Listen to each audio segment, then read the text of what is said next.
Assalamualaikum warahmatullahi wabarakatuh. Waalaikumsalam. Bismillah, alhamdulillah, wala haula wala quwata illa billah. Rabbi shrah li sadri wa yassir li amri wa hlul 'uqdatam min lisani yafqahu qawli amma ba'du. Alhamdulillah pada siang hari ini kita dapat laksanakan agenda kita. Udah kita rancang jauh-jauh hari. Alhamdulillah dalam keadaan sehat kita dapat berkumpul semua atas nikmat dari Allah Subhanahu wa taala. Salawat ring salam semoga senantiasa tercurah kepada junjungan Nabi besar Muhammad sallallahu alaihi wasallam, keluarganya, sahabatnya, dan semoga kelak nanti kita mendapatkan syafaatnya. Rekan-rekan yang saya banggakan, terima kasih atas dedikasi, kemudian semangat support dari rekan-rekan semuanya sehingga kegiatan Kombel Pengawas Brilian Dinas Pendidikan Kabupaten Bogor pada hari ini dapat kita laksanakan. Eh, Ucapan terima kasih kepada Ibu Sekretaris Dinas Pendidikan Kabupaten Bogor, Ibu Dr. Nina Nurmasari yang hari ini sudah bergabung. Jadi keynote speaker sekaligus nanti memberikan materi. Wah, ini benar-benar dapat bonus kami Ibu Sekdis. Kemudian terima kasih juga kepada Bapak Korwas kami, Bapak Pepen Apendi, Ketua Kombel kami, Bu Hajah Iswatun. Terima kasih atas kerjasama kita sehingga kegiatan hari ini dapat terlaksana dengan lancar. Semoga tidak ada kendala apapun dari awal sampai akhir dan tentunya dapat memberikan kemanfaatan untuk kita semuanya. Utamanya bagaimana kita bisa melayani untuk anak-anak kita dalam pembelajaran yang berpusat pada anak didik dan menjadi sesuatu yang bernilai di hadapan Allah SWT.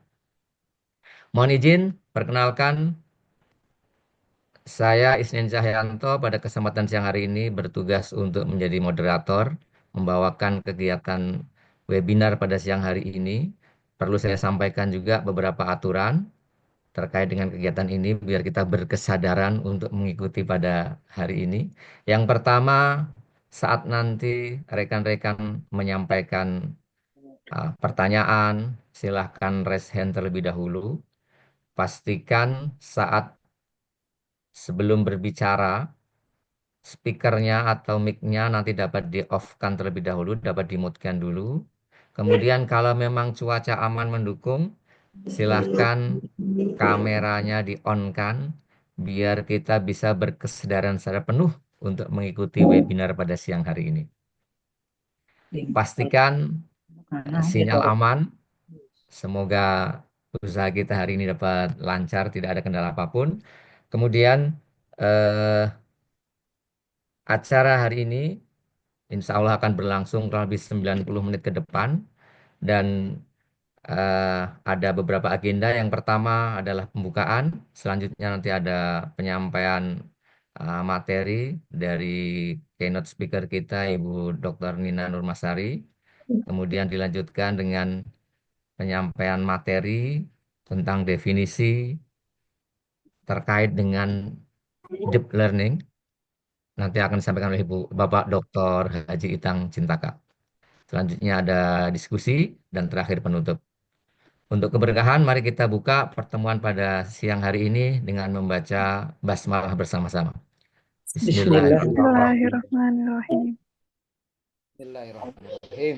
Oke, terima kasih. Bismillahirrahmanirrahim. Selanjutnya, tidak panjang lebar karena waktu yang sangat terbatas.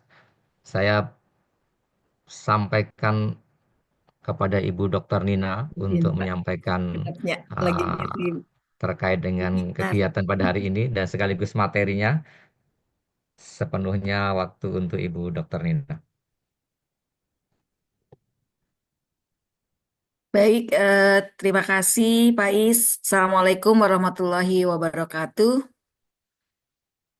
Waalaikumsalam warahmatullahi wabarakatuh. Waalaikumsalam warahmatullahi wabarakatuh.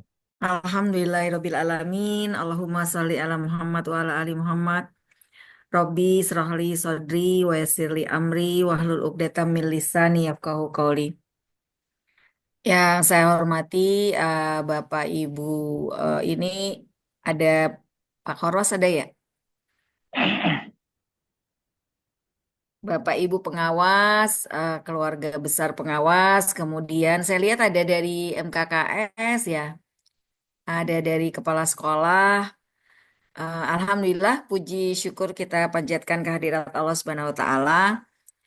Saya senang sekali mendapat undangan hari ini karena itu artinya puasa kita adalah puasa yang produktif ya. Tidak mentang-mentang puasa kemudian berleha-leha saja seperti itu.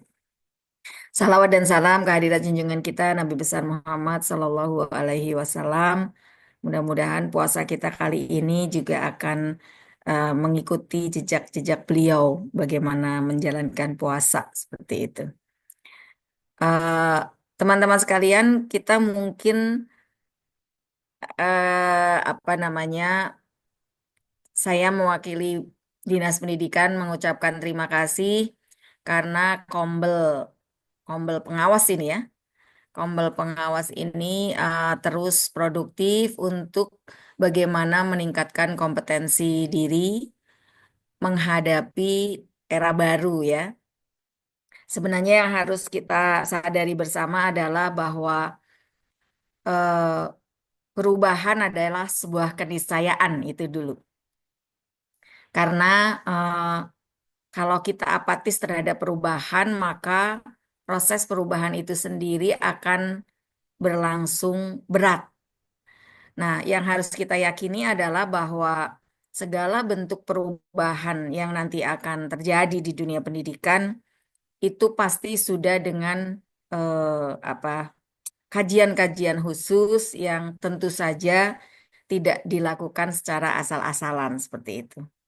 Jadi mari kita sama-sama kita tidak bisa menutup mata bahwa kadang-kadang di lapangan anak binaan ya, binaan-binaan dari Bapak Ibu pengawas ini pasti ada saja satu dua yang agak apatis terhadap perubahan-perubahan. Ada apa lagi nih? Bagaimana menyikapinya? Kenapa harus berubah dan lain sebagainya. Nah, wajar, tidak ada masalah karena memang setiap perubahan itu ditanggapi dengan berbeda-beda.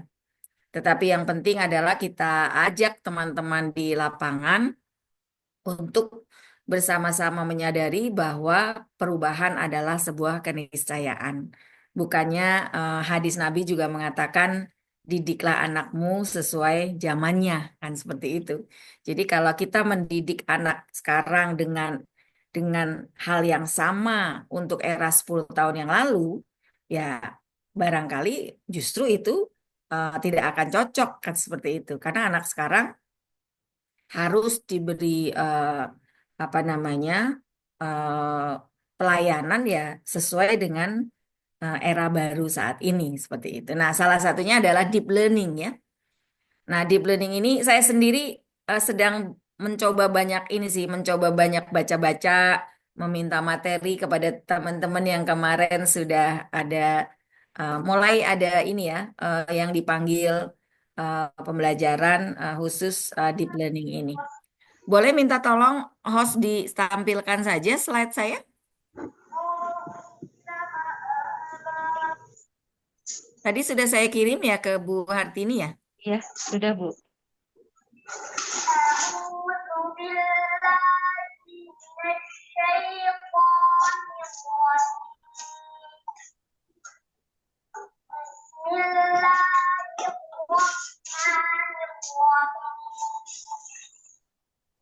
Gimana Bu Har? Aman? Sudah di-share Pak ya? Belum muncul ya? Belum.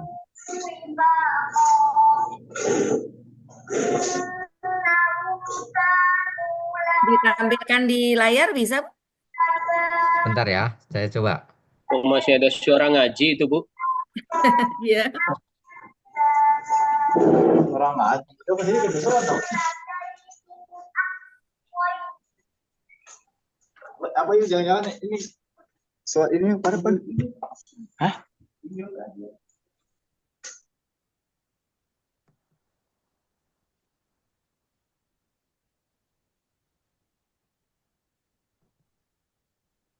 Sudah tampil Bu Dokter? Ya.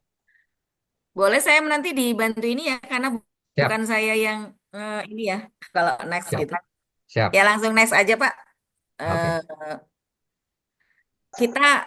Saya punya kewajiban untuk kembali mengingatkan kepada teman-teman tentang bagaimana bersama Indonesia maju sesuai dengan visi misi Presiden kita dan Wakil Presiden, yaitu bersama Indonesia maju menuju Indonesia emas di 2045. Nah, barangkali kita harus sama-sama memahami ini dulu ya. Yang dimaksud bersama adalah bahwa Pak Presiden, Wakil Presiden itu mengajak semua putra-putri terbaik bangsa untuk bersama-sama bertekad membawa Indonesia maju. Nah, Indonesia maju itu apa? Yaitu membangun bangsa dengan dasar fondasi kuat yang dibangun oleh kepemimpinan sebelumnya. Tujuannya yaitu jelas Indonesia emas. Nah, ini.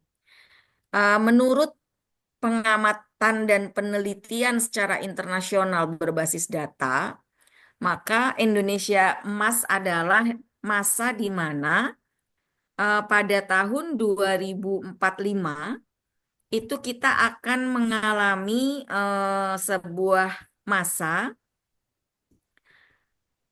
di mana kita akan menjadi negara maju bersama-sama dengan 4 negara maju lainnya, ya. Mungkin nanti dicari apa sih itu yang disebut Indonesia emas tadi, ya. Kalau tidak salah, kita akan disejajarkan dengan negara-negara maju di dunia, yaitu yang pertama Cina, kemudian India, Amerika Serikat, dan Indonesia gitu. Dan ini bukan kata kita, tapi ini adalah data secara internasional yang pastinya sudah didasarkan pada penelitian-penelitian tertentu. Nah, oleh karena itu, next dalam menyambut bersama Indonesia Maju menuju Indonesia Emas ini, Pak Presiden dan Wakil Presiden punya 8 cita-cita. Kita fokus pada cita-cita keempat karena di situ ada peran kita di dalamnya, yaitu memperkuat pembangunan sumber daya manusia. Nah, ini kan adanya di pendidikan, ya. Sains, teknologi, pendidikan, ya, kesehatan, prestasi olahraga, kesetaraan gender, penguatan peran perempuan, pemuda, dan penyandang disabilitas. Jadi jelas bahwa dunia pendidikan itu masuk dalam asta-cita yang digaungkan oleh Pak Presiden dan Wakil Presiden untuk menuju Indonesia maju, di mana 2045 kita akan menyongsong era baru Indonesia emas. Lanjut. Nah, kemudian bagaimana untuk cita keempat tadi, mewujudkan cita keempat, itu kalau menurut saya kita perlu pendidikan yang unggul. Pendidikan yang unggul tentu saja poin kuncinya adalah sekolah. Jadi di sini sekolah memegang peran sangat penting untuk mendukung cita keempat Presiden tadi.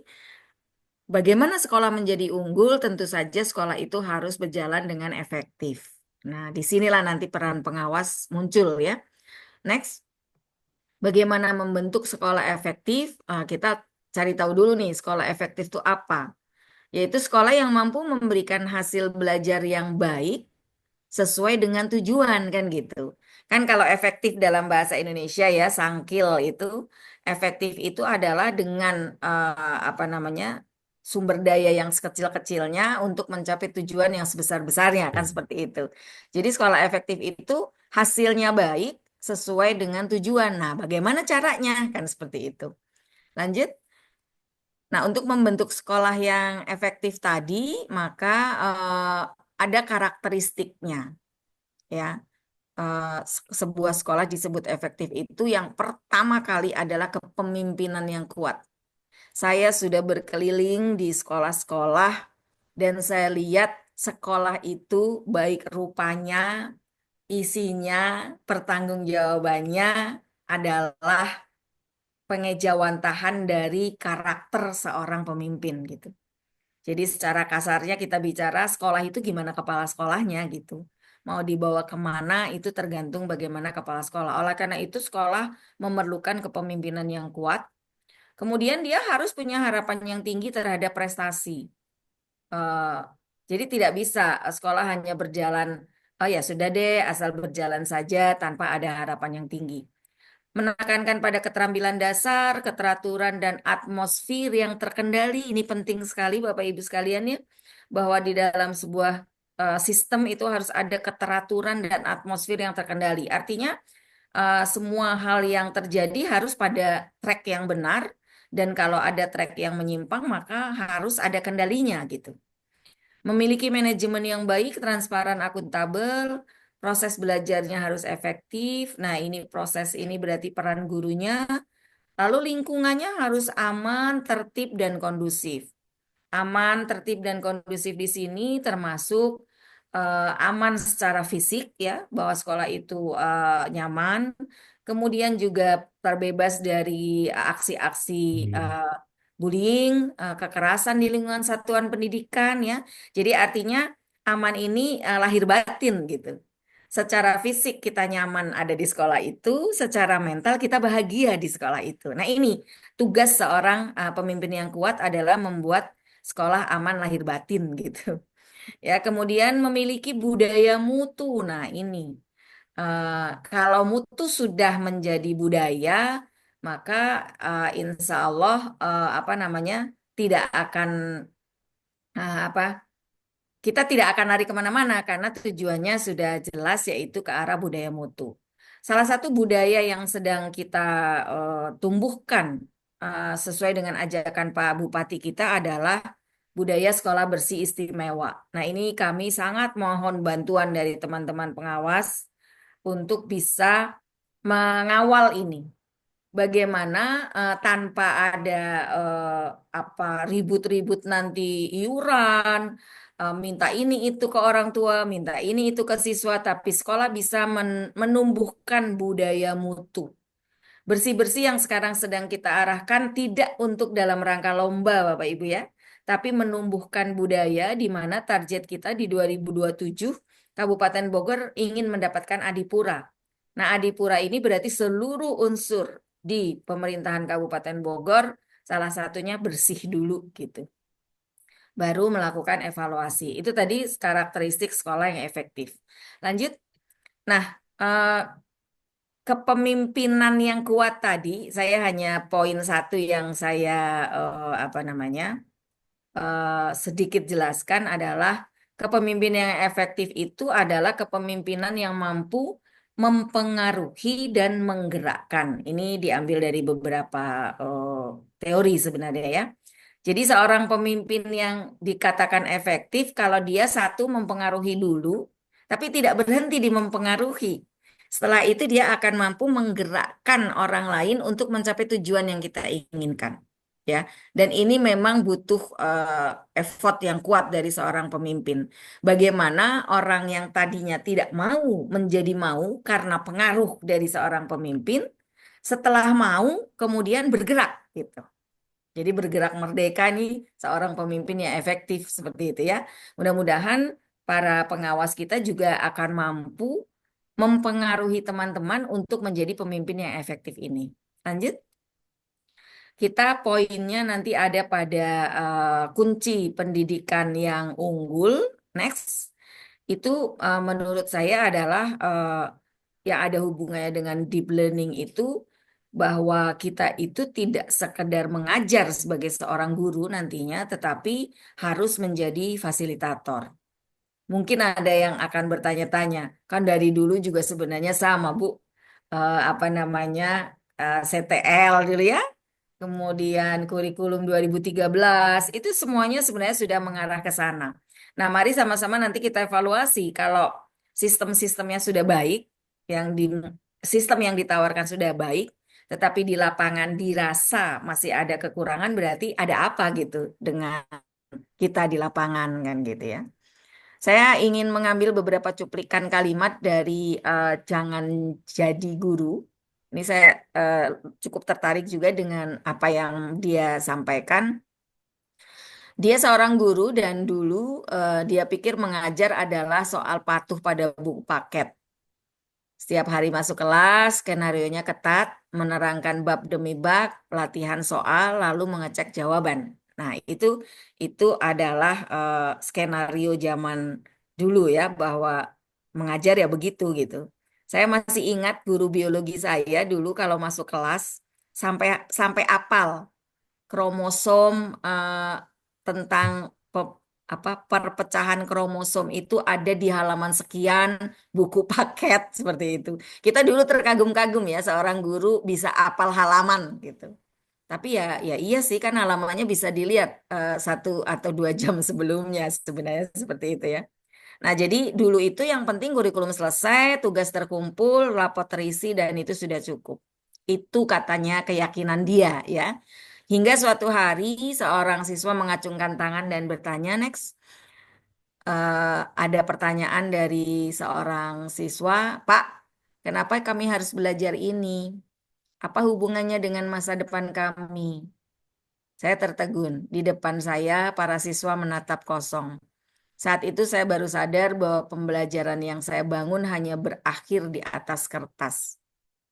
Mereka piawai mengerjakan soal ujian, tapi gagap saat diminta menjelaskan makna pembelajaran dalam kehidupan nyata. Mereka seperti ahli main simulasi, tapi ketika disodorkan kenyataan akan menghadapi permainan yang sesungguhnya mereka bingung. Nah, ini kata Pak yang tadi ya, jangan jadi guru tadi gitu ya. Next. Lalu setelah itu saya tertegun di depan saya para sudah ya, next. Nah, jadi kita jadi berpikir dari hal kasus itu ya.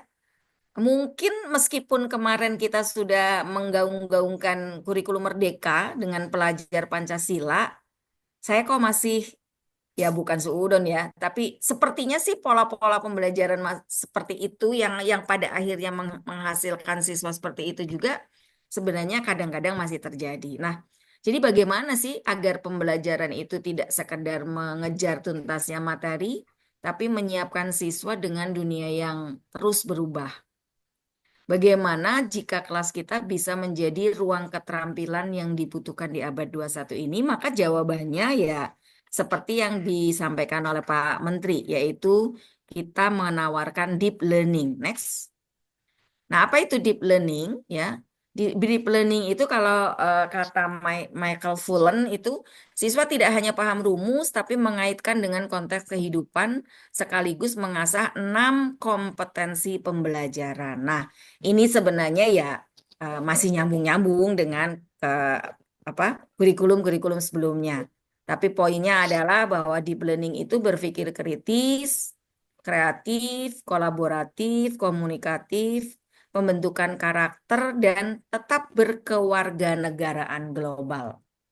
Nah, untuk proses pembelajaran deep learning ini, mohon izin saya menyampaikan sebelum ke sini, mohon izin saya menyampaikan amanat dari Pak Gubernur yang disampaikan melalui Pak Sekda ketika saya mengikuti rapat rakor pendidikan di Jawa Barat bahwa deep learning yang nanti dimunculkan oleh Kementerian Pendidikan untuk di Jawa Barat harus ada semangat khusus kesundaan gitu ya, yaitu bahwa di Jawa Barat ini ada yang nyambung sebenarnya sama deep learning, yaitu namanya Gapura Pancawaluya. Nah, saya baru tahu juga ini Gapura Pancawaluya, padahal isinya sudah sering saya sampaikan ke teman-teman gitu.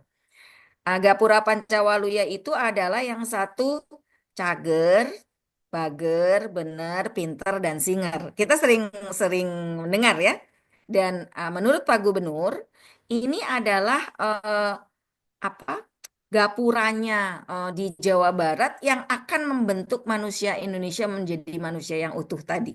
Berkebinakaan global tetapi berpikirnya global tetapi bersikap secara lokal. Iya. Nah, cager itu kan apa namanya? Cager apa ya? Sehat. Sehat. Sehatnya ini harus jiwa dan raga. Oleh karena itu, sehat ini adalah olahraga. Bager juga apa namanya? Bager baik. Berarti pembentukan akhlak. Bager di sini olah rasa. Kemudian ada benar itu juga olah rasa. Nah, pinter itu olah pikir kan, kreativitas di situ. Singer olah skill. Jadi sebenarnya kita di Jawa Barat sudah punya Pancawaluya ini yang kalau itu dijalankan untuk memberikan fondasi pembelajaran anak-anak, maka ya nyambung dengan proses-proses pembelajaran deep learning tadi seperti itu. Ya, jadi ini amanah dari Pak Gubernur. Nah, untuk mencapai Pancawaluya tadi kita punya pancaniti. Tangganya tuh ada 5 juga, yaitu niti hati, niti surti, niti bukti, niti bakti, dan niti sajati. Maka ya PR nanti dicari itu ruhnya apa sih dari Gapura Pancawaluya dan metodenya menggunakan pancaniti. Dari mulai menata hati dulu. Setelah menata hati, niti surti. Kita mendesain segala sesuatunya agar kita bisa mengerti, lalu dibuktikan, dibaktikan, dan menjadilah sebuah kesejatian. Wah, dalam sekali ya sebenarnya ini. Kalau dibahas bisa 2 jam sendiri gitu. Kalau kemarin sama Pak Sekda juga 1 jam tuh membahas itu aja gitu. Dan kita senang sih karena pada akhirnya kalau kita menjalankan sesuatu yang nyata dalam kehidupan sehari-hari itu kan lebih enak. Nah tadi ya kembali ke deep learning, bahwa aspek yang kita mau lihat adalah dari sisi pengajar atau kita jadi fasilitator. Nah itu nanti yang akan membedakan deep learning dengan sebelumnya. Kalau sebagai pengajar itu peran utamanya kan hanya mendelivery pengetahuan, memberikan materi. Tetapi sebagai fasilitator kita membimbing proses, fasilitasi diskusi, dan mendorong siswa menemukan sendiri jawabannya. Kalau fokus pembelajarannya, kalau pengajar itu teacher centered, kalau fasilitator itu student centered. Lalu metodenya itu kalau pengajar itu kebanyakan ya ceramah, penjelasan, pemberian instruksi. Sementara kalau fasilitator itu ada diskusi kelompok, proyek, eksperimen, dan lain-lain. Tujuannya tentu saja kalau pengajar ya yang penting tadi kan materi terkuasai. Tetapi kalau fasilitator adalah mengembangkan keterampilan berpikir kritis, kreatif, kolaboratif, dan dapat memecahkan masalah. Nah, ini yang paling penting sebenarnya yang Bapak Ibu nanti harus sampaikan kepada para guru, bahwa interaksi di dalam kelas ini yang harus berubah benar. Kalau tadinya guru terlalu banyak berbicara, maka siswa jadi pendengar, maka yang berikutnya adalah guru itu hanya memfasilitasi siswa yang aktif berdiskusi, bertanya, dan kolaborasi. Memang Bapak dan Ibu, salah satu hal yang paling sulit kita sebagai orang yang lebih dewasa adalah bagaimana belajar mendengar, gitu. Karena seni mendengar itu memang harus dipelajari. Kita seringkali pandai mengejudge, ingin memotong. Nah, itu kebiasaan-kebiasaan kita yang sebagai fasilitator ini tidak boleh banyak terjadi, ya. Kemudian contohnya ada keterampilan yang dikembangkan juga sudah jelas. Kalau sebagai guru pengajar itu kemampuan menjelaskan materi. Kalau fasilitator itu kemampuannya adalah mendengar dulu. Jadi kemampuan pertama itu mendengar. Setelah mendengar baru memfasilitasi diskusi dan membimbing siswa untuk menemukan solusi. Jadi diharapkan guru itu tidak lagi memberikan jalan, tetapi tidak lagi memberikan jawaban akhir, tetapi memberikan jalan. Next. Itu kira-kira ya. Nah, tadi prinsipnya sudah jelas ya. Ada berpusat pada siswa, membangun kolaborasi dan interaksi inklusif, ada umpan balik, pertanyaan sebagai alat belajar. Nah, ini kayaknya nanti harus ada seminar sendiri deh, ini sesi 5 ya. Seminar bagaimana teknik-teknik membuat anak bisa bertanya gitu. Ada pertanyaan terbuka, pertanyaan tertutup, karena ternyata susah Bapak Ibu. Memancing anak untuk bertanya itu butuh kemampuan yang sendiri. Saya dulu sebagai guru pernah dijuluki Miss Any Question. Karena setiap selesai pembelajaran saya selalu bertanya, is there any question, any problem, kan seperti itu ya. Tetapi tidak semua mau untuk menyampaikan apa yang ingin mereka sampaikan gitu. Nah, ini kayaknya harus ada materi tersendiri tentang bagaimana memancing anak bertanya gitu ya. Baru kemudian ada juga prinsip refleksi.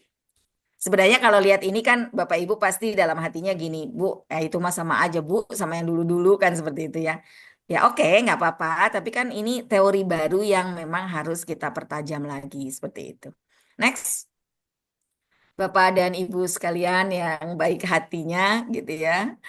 Sebenarnya apapun kurikulumnya, apapun namanya, mau dibawa kemanapun pendidikan ini, itu semua selesai jika kuncinya adalah guru hadir seutuhnya. Jadi guru hadir dengan jiwa raganya di dalam kelas, ya. Oleh karena itu dari kemarin ketika ada guru-guru P3K, guru PNS yang ke dinas, ke dewan, guru honorer yang menanyakan ini dan itu, kebijakan dan lain sebagainya. Ya, kami terima dengan baik, kami salurkan aspirasi mereka, tapi pada akhirnya kami ingin memesankan selalu kepada mereka, yuk, sudah, jangan ngomongin kebijakan dulu, yang penting Bapak Ibu ngajar, hadir seutuhnya sebagai seorang guru.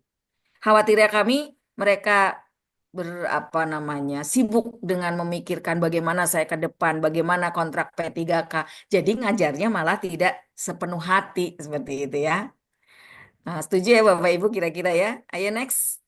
Jadi ya. Kemudian fokusnya hanya satu. Ya Allah, Di sini 3 sih fokusnya. Murid, siswa, peserta didik. Jadi di otak kita sebagai pengawas yang ujungnya adalah ke sekolah ya, kemudian sebagai guru, sebagai kepala sekolah, semua proses berpikir kita adalah bagaimana melayani. Dia buat ini, buat apa namanya? Ini murid mau diapain? Dalam kondisi Gitu. harus Ada yang bocor, Bu Eti. Ini kok ada yang bocor ya? Nggak, Bu Eti. disuruh mati dulu itunya. Ya. Ya, jadi Bapak Ibu sekali lagi fokus kita hanya satu, yaitu bagaimana siswa mau diapain mereka, seperti itu intinya. Next. Nah, kalau kita sudah berfokus pada siswa, maka kita harus ingat apa yang disampaikan oleh Ki Hajar Dewantara. Perlulah anak-anak kita dekatkan hidupnya pada peri kehidupan rakyat, agar supaya mereka tidak hanya memiliki pengetahuan saja tentang hidup rakyatnya, tetapi dapat mengalaminya sendiri, lalu tidak hidup terpisah dengan rakyatnya. Nah, ini saya suka sekali ya, karena anak-anak sekarang kan lebih terlalu in dengan gadget, dengan media sosial, sehingga kadang-kadang mereka tuh sampai nggak ngerti ada apa sih di sekeliling saya, gitu. Ya, mereka kadang-kadang tidak lagi menjadi bagian dari kehidupan peri kehidupan masyarakat gitu. Ini saya lihat sendiri dari mulai anak-anak saya sendiri ya.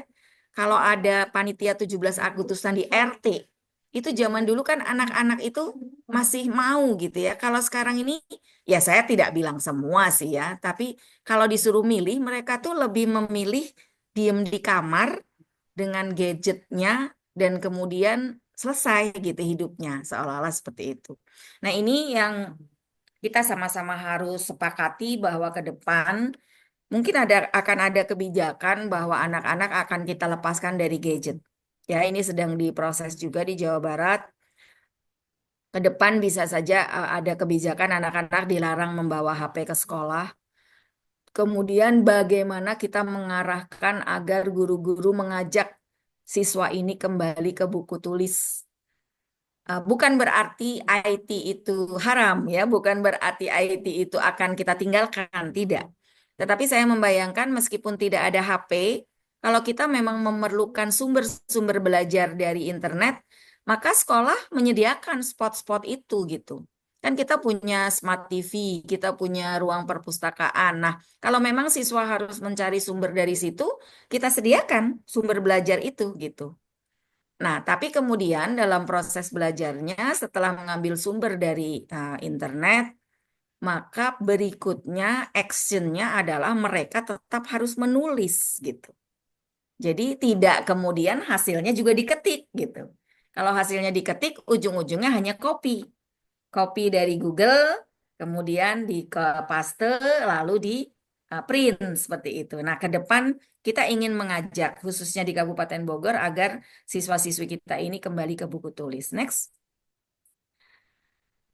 Baik, Bapak Ibu, jadi kita harus siap untuk berubah dan merubah ya. Kalau di lapangan kan yang paling bawah itu harus berubah. Tetapi kalau posisi-posisi pengawas, kepala sekolah, selain merubah diri sendiri, punya tantangan bagaimana merubah orang lain gitu ya. Next. Nah, tadi saya sampaikan dari awal bahwa proses perubahan itu ada 5 tahap. Pertama, next pasti menolak dulu itu wajar. Kemudian ya agak nggak suka lah biasanya ya ini apalagi sih gitu Pak Menteri ini. Menteri baru kok ada yang baru pasti begitu gitu ya. Kemudian baru next berikutnya akan ada tahap-tahap yang tadi yang kedua sudah ya Pak. Kemudian kita yang ketiga itu ada bargain gitu ya ragu-ragu ini bener gak ya? Kira-kira gimana ya gitu. Kemudian baru yang keempat itu ada pasrah ya. Ya sudahlah karena menterinya menghendaki seperti itu ya mau nggak mau kalau kita nggak in di dalamnya kita jadi ketinggalan kan seperti itu ya. Jadi pertamanya pasrah dulu nggak apa-apa, ikut aja dulu gitu. Nah baru setelah itu yang kelima itu adalah kita mulai bereksperimen.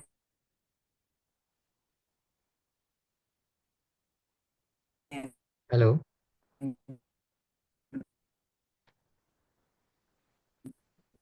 Terputus ya suaranya. Ada apa yo? Kok eksperimen dulu mungkin TOT ada yang ikut TOT dulu dan sebagainya. Baru kita sampai pada tahap yang keenam yaitu next Pak mencari tahu. Nah, yang ketujuhnya baru nanti akan ada integrasi. Nah, proses ini wajar Bapak Ibu. Ini sudah diteliti. Apapun hal-hal baru yang akan kita terapkan di sebuah organisasi, tidak hanya, apalagi ini se-Indonesia ya, kita mau menerapkan bagaimana guru yang telat tidak boleh masuk sama dengan anak-anak. Itu sebuah perubahan. Dan pasti membutuhkan tahap-tahap ini. Jadi tidak usah galau kalau dalam proses perubahan apapun itu pasti ada proses-proses seperti ini. Nah, kira-kira begitu Bapak dan Ibu sekalian yang bisa saya sampaikan. Udah habis ya Pak? Ini saya kemarin Enggak ketika terakhir. rame-rame aja sih ya, ada yang boleh ke sebelumnya Pak sedikit sebagai penutup saja ya. Sebagai penutup slide sebelumnya itu saya mengambil dari Instagramnya Ibu Rizkian Putri. Kita tidak bisa memilih lahir dari keluarga yang bagaimana, tapi kita bisa memilih menjalani hidup seperti apa gitu. Kita tidak bisa memilih diterima bekerja di mana, dengan circle teman-teman seperti apa. Tapi kita bisa milih bagaimana menampilkan kinerja kita. Kita tidak bisa memilih masyarakat yang kita layani itu seperti apa gitu. Tapi kita bisa memilih melayani dengan cara bagaimana.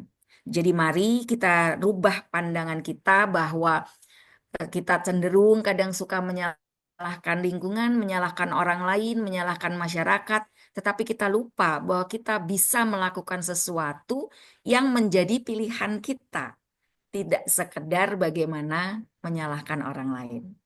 Mungkin itu tadi slide terakhir itu sebenarnya hadiah buat Bapak dan Ibu karena saya suka berkebun, boleh kalau mau dimainkan Pak itu ada sedikit videonya. Oh ya. Diklik di ininya ya. Ini karena saya suka tanam-tanam jadi suka moto-moto juga, suka ada videonya. Mungkin itu yang bisa Oh saya nggak bisa Ibu. sampaikan. Nggak apa-apa. Terima kasih dan mohon izin kalau nanti saya tidak bisa sampai selesai karena jam 2 saya harus mewakili Pak Kadis. Mau ada persiapan untuk ngabaur jeung gubernur. Nah, udah pakai bahasa Sunda kan acaranya? Jenggot. Nah, ini mau dipersiapkan, nggak tahu nanti acaranya seperti apa. Saya harus ke setda dulu. Terima kasih. Mohon maaf jika ada yang tidak berkenan. Billahi taufik wal hidayah. Assalamualaikum warahmatullahi wabarakatuh. Waalaikumsalam warahmatullahi Waalaikumsalam wabarakatuh. warahmatullahi Terima kasih Bu Wabarakatuh. Dr. Nina Sami-sami. atas wabarakatuh. apa Waalaikumsalam warahmatullahi ilmu-ilmunya. wabarakatuh. Hari ini komplit Ketemu. Ibu. Para guru itu ada hampir 78% dari peserta yang hadir. Sisanya adalah kepala sekolah dan para pengawas. Ya. Jadi tadi wejangan-wejangan yang Ibu sampaikan kayaknya tepat. Ke kepala sekolah ada, ke pengawas ada, ke rekan-rekan guru juga hadir. Jadi Ya, alhamdulillah jadi alhamdulillah ya. komplit. Cuman terakhir Ibu, ini saya minta kata-kata ini. Biasanya Ibu suka ngasih kata-kata hari ini nih. Kalau tadi kan dari apa IG-nya orang lain nih. Biasanya Ah, gitu ya. Kata-kata hari ini sebentar Pak, apa ya? ayo, mungkin tentang menggembirakan. Ya. eh Kata-kata hari ini sesuai yang saya alami 2 hari terakhir ya Pak, bahwa kadang-kadang kita itu bagaimana mindset kita itu terbangun yang akhirnya membuat kita berpikir negatif tentang sesuatu. Jadi kata-kata saya hari ini saya ingin mengajak teman-teman, ayo tetap bangun, be positive thinking terhadap apapun. Bersangka baiklah sama Allah karena Allah itu sebagaimana prasangka hambanya gitu. Iya. Dapat Gini juga ya Pak. keren, keren, keren. Padahal ditodong tadi nggak janjian kita Bu Desi ya. Enggak. Ini saya olah Berprasangkalah saya baik. dari kemarin ini nasehatin guru-guru yang mau pada ribut, Pak. Dengan mungkin Bapak Ibu sudah mendengar akan ternyata SKCPNS, PNS, Mundur. SKCPNS P3K akan dimundurkan ke 2026 ya. Jadi mereka sedang Nah, panas nih, Pak, gitu. galau. Dan pikirannya tuh yang negatif aja kan. Jadi saya 2 hari terakhir ini terus Be positive meredam thinking. dengan ayo dong bersangka baik saja sama Allah. Ya mungkin memang belum saatnya saat ini. Perjuangan kalian tuh masih harus lebih panjang lagi gitu ya. Pasti indah pada waktunya Bu ya. Iya, seperti itu, Pak. Oke, colek Bu Indah nih Bu Haji Indah nih. Oke Bu Sekdis, makasih banyak Baik, ya atas terima wejangan kasih ya, dan Pak. materi-materi Mohon pada hari ini. pamit. Sukses selalu, sehat selalu. Ya, Kami mohon doakan pamit. semoga Terima kasih. karirnya makin meroket terus. Amin, amin, amin, amin. Iya, Saya terima izin kasih. live ya, Pak. Siap, mangga Ibu. Nuhun, Ya, makasih. Bu Harti ini sudah screenshot ya? Sudah. Oke, ya, sip, sip. Terima kasih Bu ya. Sekdis. Sekali lagi kami Assalamualaikum. ucapkan. Waalaikumsalam warahmatullahi wabarakatuh. Eh, Pak, ini mohon maaf untuk karena waktu kita sangat terbatas nih ya.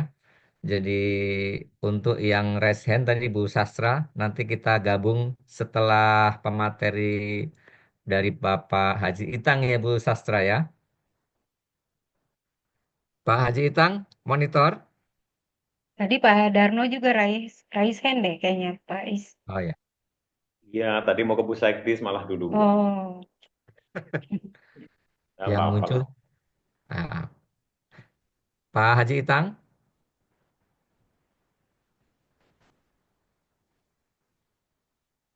ada kan ya beliau ya Bu Hartini ya. Sambil nunggu Pak Haji Itang nih rekan-rekan, saya ingin cek terlebih dahulu rekan-rekan semuanya apakah hadir secara penuh berkesedaran ya. Ada Pak Silas. Is. Nah, takutnya ada yang sambil ngantuk-ngantuk dan seterusnya gitu. Ini nanti ada sebentar saya mau share screen lagi. Masih semangat Pak Isna ini. Eh, mantap dah.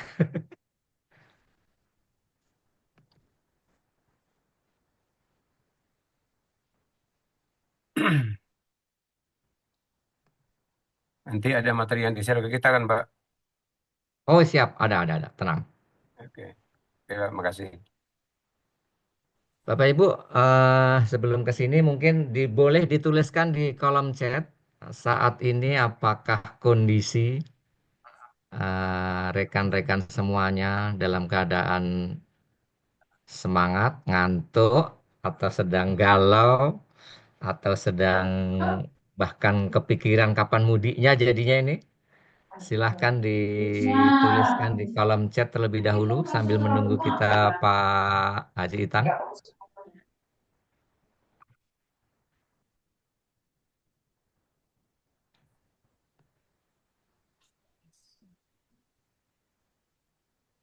Assalamualaikum Faiz, ada di sini. Oh ada ya, sip ya. Oke lah, kita fokuskan terlebih dahulu ini ke Iya materi ya. betul. Berkesadaran dulu ya. Iya, tadi maunya mengecek itu dulu Pak, berkesadaran dulu, tapi langsung aja deh. Karena waktu kita sangat terbatas, kalau diperpanjang nanti juga kita ketemu dengan asar, jadi semaksimal mungkin kita efektifkan pada pertemuan pada siang hari ini. Selanjutnya Pak Haji Itang, kami kasihkan apa namanya, terutama untuk teman-teman dulu ini ya, kasih pantun sedikit, tapi pantunnya nanti ada pertanyaannya, nanti boleh diisi. Oke, siap ya, mohon bantuannya rekan-rekan ya. Ramadan Karim tidurnya di atas tilam. Cakep. IKM-nya Mas Nadiem Makarim, Hmm. IKM-nya Mas Nadiem Makarim, titik-titik, oleh Pak Mufti dengan pembelajaran mendalam. Cakep. Nah, Oke. titik-titiknya nanti difikirkan diisinya apa. Ya, nanti di akhir nanti boleh kita berdiskusi apakah ya terserahlah nanti diskusi dari teman-teman semuanya. Oke, tanpa panjang lebar, menyingkat waktu, kami sampaikan waktu sepenuhnya Pak Dr. Haji Itang Cintaka untuk menyampaikan materinya. Beliau ini adalah pengawas senior di Dinas Pendidikan Kabupaten Bogor, kemudian juga Wakil Ketua ITSMI Kota Bogor. Jadi tadi beliau selesai dari sini selesai sholat Jumat, beliau juga harus ngisi khutbah dulu. Jadi betapa padatnya beliau. Mangga Pak Haji, kami persilakan. Terima kasih Faiz. Bismillahirrahmanirrahim. Assalamualaikum warahmatullahi wabarakatuh. Waalaikumsalam. Waalaikumsalam warahmatullahi wabarakatuh. Selamat siang, salam sejahtera untuk kita semua. Alhamdulillah, puji syukur kita panjatkan Allah Subhanahu wa Ta'ala atas rahmat dan pada siang hari ini menuju sore kita dalam keadaan sehat walafiat. Ini salah satu anugerah dari Allah Subhanahu wa Ta'ala sehingga kita bisa terus beraktivitas untuk meningkatkan meningkatkan kinerja kita, kemampuan kita, kompetensi kita, meskipun tadi dalam penyampaian Bu Sekdis kita sedang berpuasa, tetap harus produktif ya teman-teman.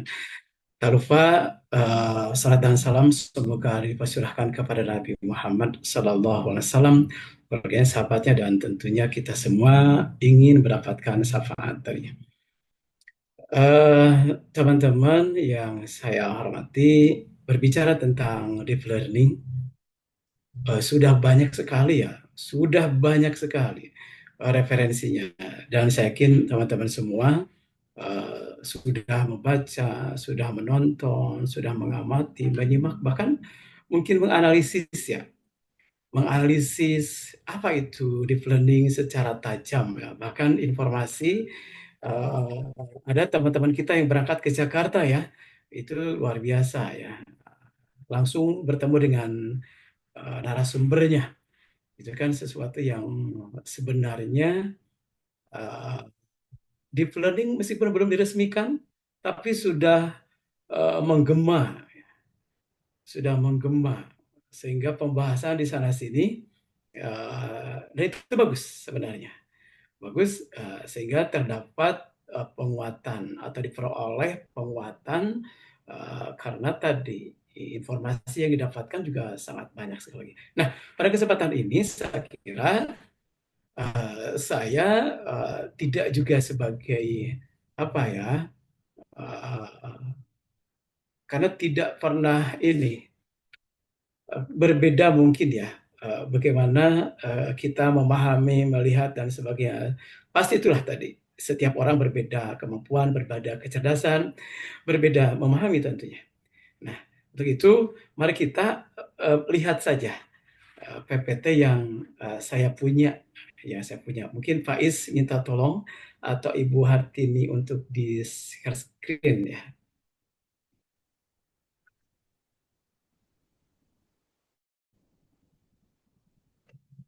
Sambil menunggu teman-teman, deep learning sudah saya bahas sering sekali sebenarnya saya bahas, bahkan di Citra Nusa itu beberapa model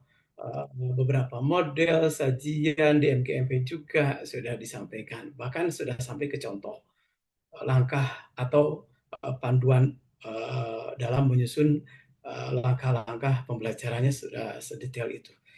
Namun itu semua kan harus ada kesediaan menerima keterbukaan ke lapangan atas informasi baru tersebut, sehingga bisa masuk ke dalam proses pemahaman. Gimana Pak Is? Sudah?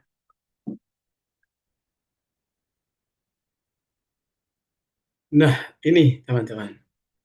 Ini sudah kita lihat apa pembelajaran mendalam atau kita kenal dengan deep learning. Bisa di ini Pak, di Serisau? Sudah ya? Nah, Ibu dan Bapak yang saya hormati, saya akan berbicara tentang deep learning sebenarnya merupakan bagian atau cabang dari machine artifisial. Jadi bagian dari teknologi sebenarnya, yang dimana kita saat ini dihadapkan pada era 5.0, sudah di atas 4.0. Nah, jadi saya kira perlu ada penyadaran tentang itu semua sehingga teknologi bisa dimanfaatkan untuk berbagai aktivitas termasuk di pembelajaran. Nah, ini di dalamnya nanti kita akan berbicara tentang bagaimana relevansi keterkaitan teknologi dengan deep learning yang akan kita bahas selanjutnya. Pais, coba di selanjutnya. Nah, ini yang saya dapatkan Ibu dan Bapak, definisi dari pembelajaran mendalam.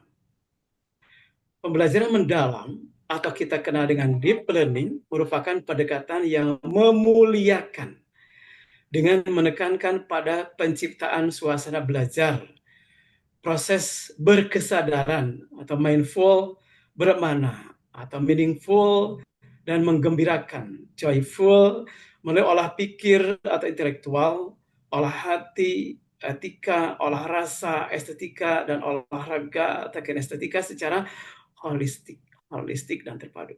Nah, ini semuanya memang kita sudah mengenalnya sebenarnya secara terpisah sebelum ada deep learning. Secara terpisah teori tentang mindful learning, meaningful learning, joyful learning itu sudah ada. Nah, sekarang dipadukan ketiga teori pembelajaran tersebut dipadukan sehingga menjadi satu kesatuan yang utuh. Nah, melalui olah pikir tentunya belum olah pikir, olah sebelumnya Pak, sebelumnya. Baik, nah melalui olah pikir, olah hati, olah rasa, olahraga. Nah, secara holistik ini saya melihat bahwa teman-teman terutama tentang olah pikir, olah rasa, olahraga itu mudah mengucapkannya, mudah sekali. Tapi itu susah mendapatkannya. Terutama ya tidak mudah lah, olah pikir tidak mudah, olah hati apalagi olah rasa itu sulitnya. Kecil olahraga barangkali ya, mudah Pak ya. Nah, baik, Pak Is selanjutnya. Nah, Ibu dan Bapak, itu semua sebenarnya, itu semua tadi kan dari fokus daripada pendekatan yang akan diterapkan nanti di tahun ajaran baru tentang deep learning ini sebenarnya harus ada keterpaduan dari ketiga komponen deep learning. Berkesadaran, bermakna, menggembirakan. Kemudian itu dipadukan atau melalui. Nah, hal ini sebenarnya untuk mewujudkan profil lulusan yang 8 dimensi tersebut. Nah, sebelumnya kita mengenal 6 dimensi profil pelajar Pancasila. Saat ini kita dikenalkan atau diperkenalkan kepada profil lulusan, yaitu 8 dimensi. Jawab Faiz ya. 8 dimensi itu seperti apa? Nah, 8 dimensi profil pelajar Pancasila itu yang pertama, keimanan dan ketakwaan terhadap Tuhan Yang Maha Esa. Artinya individu yang memiliki keyakinan teguh akan keberadaan Tuhan serta menghayati nilai-nilai spiritual dalam kehidupan sehari-hari. Kita mengenal ini lama sekali. Bahkan dulu ada pembelajaran terpadu IPTEK ya, kalau tidak salah tahun 1998, 1998, mohon maaf ya. IMTAK dipadukan. Tapi kenyataannya produk dari itu ya tidak seperti yang diharapkan. Produk seperti itu tidak seperti yang diharapkan. Buktinya sekarang misalnya kita punya kesadaran atau pengetahuan tentang bagaimana korupsi begitu menggelora ya di muka bumi pertiwi ini. Nah, berarti ini punya PR besar kita semua. Bagaimana pembelajaran itu nanti mengintegrasikan nilai-nilai keimanan, ketakwaan terhadap Tuhan Yang Maha Esa. Ini perlu ada kajian kompetensi yang akan disampaikan, bagaimana relevansinya dengan keimanan. Yang kedua, kewarganegaraan. Individu yang memiliki rasa cinta tanah air, mentaati aturan dan norma sosial dalam kehidupan bermasyarakat, memiliki kepedulian, tanggung jawab sosial, serta komitmen untuk menyelesaikan masalah nyata dan terkait berkelanjutan keberlanjutan manusia dan lingkungan. Ini juga sebenarnya kan PR besar ya. Seperti kita tampak hari ini beberapa waktu yang lalu, bagaimana puncak ya dibangun sesuatu yang luar biasa. Jadi kita yang di bawah guru ini memang dihadapkan pada konteks yang tidak sesuai dengan apa yang dalam prinsip-prinsip ya yang kita peroleh untuk pembelajaran di kelas. Seperti apa? Pembangunan tempat wisata yang mengakibatkan banjir bandang, banjir besar di Bekasi, di Bogor, Gunung Putri. Nah, ini kan akibat dari apa? Akibat tidak memiliki komitmen. Perlu kita bangun di dalam proses pembelajaran. Jadi pembelajaran itu harus kontekstual. Seperti disampaikan Pak Ki Hajar Dewantara. Pembelajaran harus kontekstual. Harus berkaitan dengan lingkungan. Di mana anak itu berada. Mereka harus tahu siapa dirinya. Ya. Kemudian di mana dia berada. Dan harus berbuat apa. Nah, ini perlu diperdalam. Jadi teman-teman, saya kira tugas kita semua, guru, pengawas, kepala sekolah harus memberikan kesempatan kepada guru-guru melakukan analisis terhadap kompetensi-kompetensi yang akan disampaikan di kelas sehingga itu relevan ya dengan kehidupan. Karena memang berbicara tentang kontekstual juga sudah lama itu ya kita kenal, tapi ternyata tidak juga tertanam dalam setiap diri orang. Ya. Contextual teaching learning kan sudah lama, tapi itu tidak ini. Kemudian berikutnya nomor 3, profil yang ketiga adalah penalaran kritis individu yang mampu berpikir secara logis. Ini juga sudah lama, sudah kita terapkan di kurikulum 2013, kemudian jadi jargon di kurikulum Merdeka dengan 4C-nya, ya termasuk juga kreativitas ini. Ya Ibu dan Bapak. Terus Faiz. Berikutnya yang kelima, Ibu dan Bapak. Dari profil lulusan ini kolaborasi sudah kita kenal betul ya. Kemandirian sudah ada di profil di profil pelajar Pancasila. Baru di sini kesehatan baru Ibu dan Bapak. Ini kesehatan. Kesehatan baru dimasukkan ya ke dalam satu komponen lulusan ya. Di mana memang anak-anak harus punya kesiapan fisik ya, yang prima, yang bugar, yang sehat, sehingga dia mampu mengikuti pembelajaran dengan baik. Nah, itu kan perlu ada pembiasaan ya, bagaimana hidup sehat, berolahraga dan sebagainya. Komunikasi terakhir itu pun sudah kita kenal lama, Ibu dan Bapak, dengan 4C-nya tadi ya. Baik, dilanjut. Kita tidak perlu lama-lama di sini. Nah, Ibu dan Bapak, karena deep learning ini, sekali lagi, deep learning ini punya tujuan mulia dikatakan ya, memuliakan peserta didik melalui proses pembelajaran ya. Maka harus kita pelajari terlebih dahulu, kita pertajam landasan filosofis dari deep learning tersebut atau pembelajaran mendalam tersebut.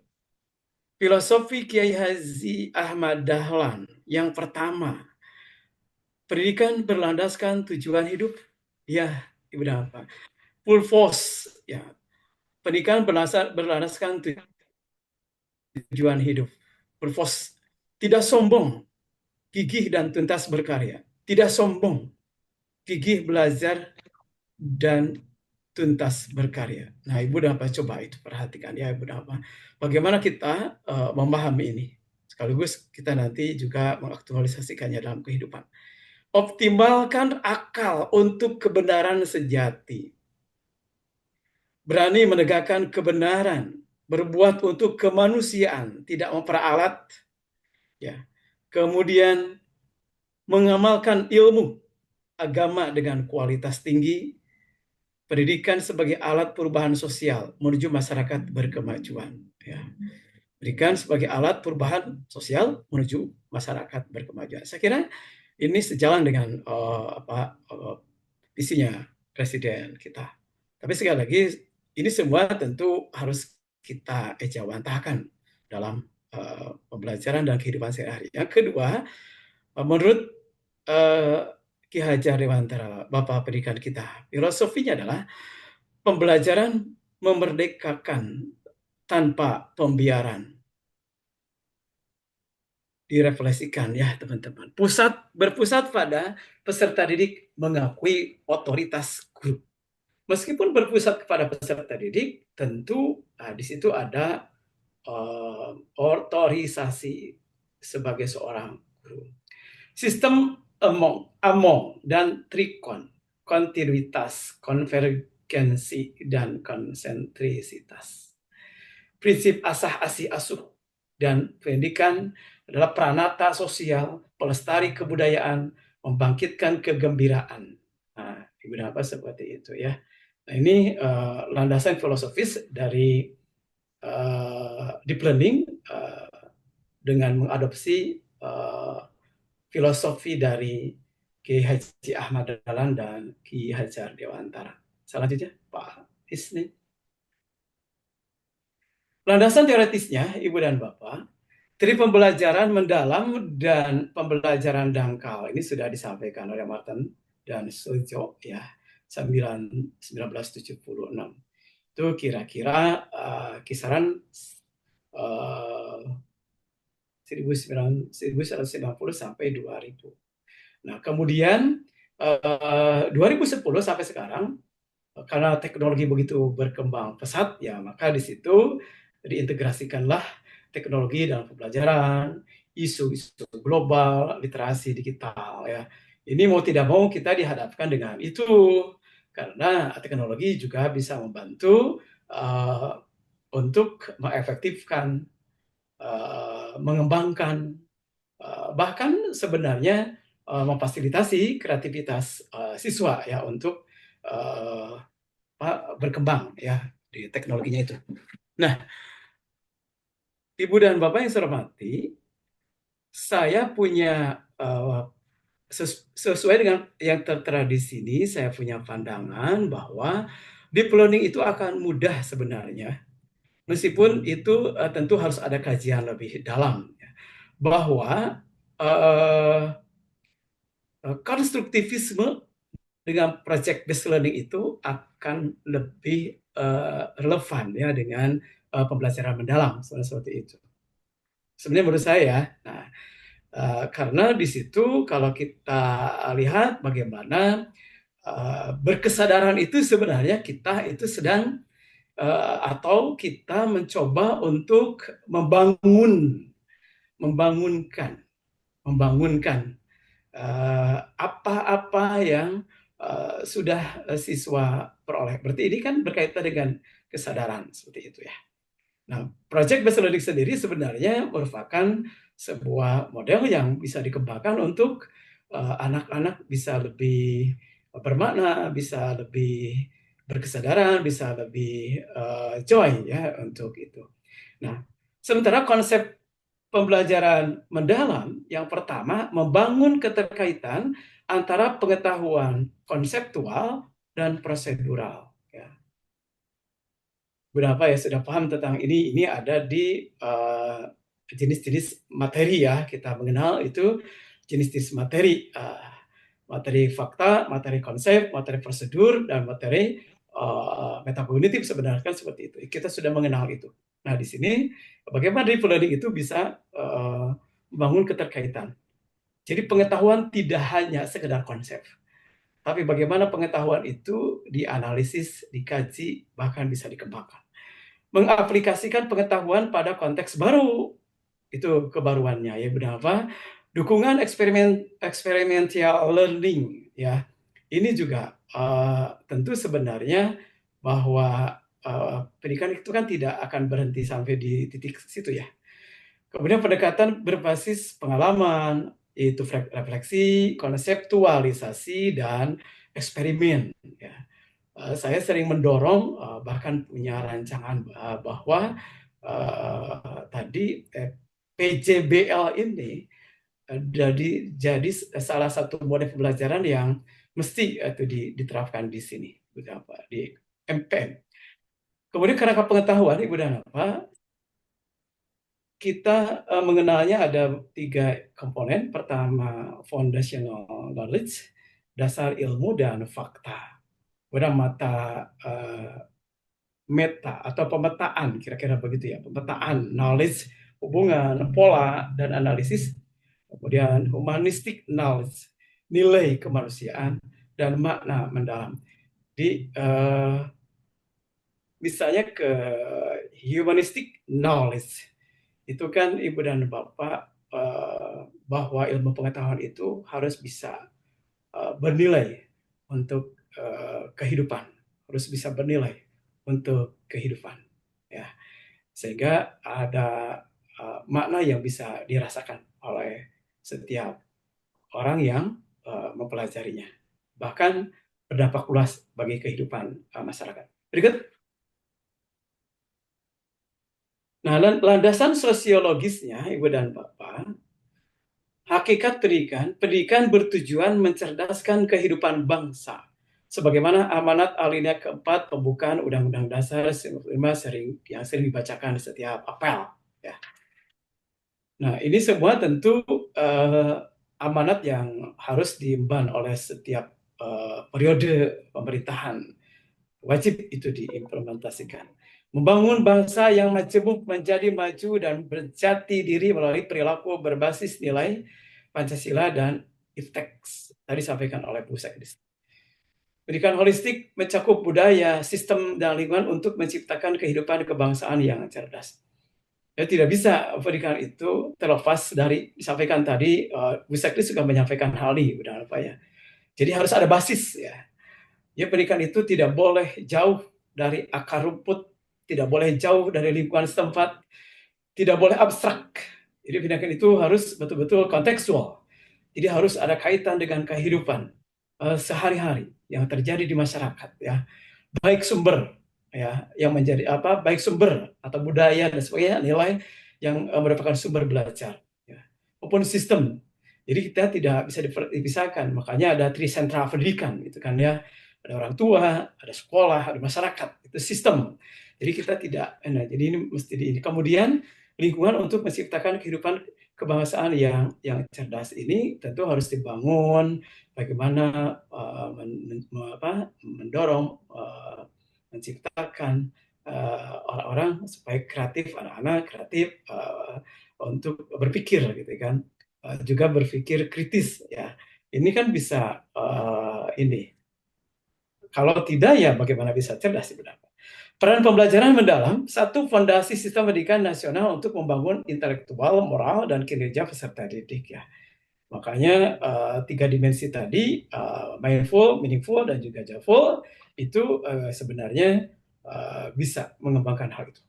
Kemudian memadukan kesadaran spiritual, sosial, kontekstual, dan kegembiraan lahir batin. Ya, jadi harus ada willingness, ya, harus ada kesejahteraan batin. Itu harus ditetapkan dalam proses pembelajaran. Mendukung kualitas pelajaran berbasis kultur masyarakat yang sesuai dengan visi pendidikan. Tadi sudah disampaikan, Ibu dan Bapak, bahwa tidak boleh jauh-jauh dari kehidupan mereka berada. Jadi jangan sampai ada contoh zaman dulu ya. Tadi berbicara tentang LKS, WSEKDIS. Jadi LKS itu, Ibu dan Bapak zaman dulu, anak saya sekolah, itu aneh gitu ya. Orang kota Bogor, tapi LKS-nya dari luar Bogor. Kan itu tidak nyambung.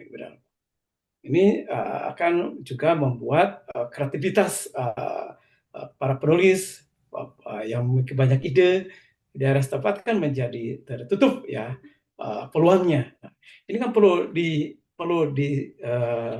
juga dipikirkan, dikaji oleh kita gitu kan. Jadi tidak hanya sekedar untuk ini, tapi ini harus betul real. Jadi tidak boleh sekali lagi kita nanti ya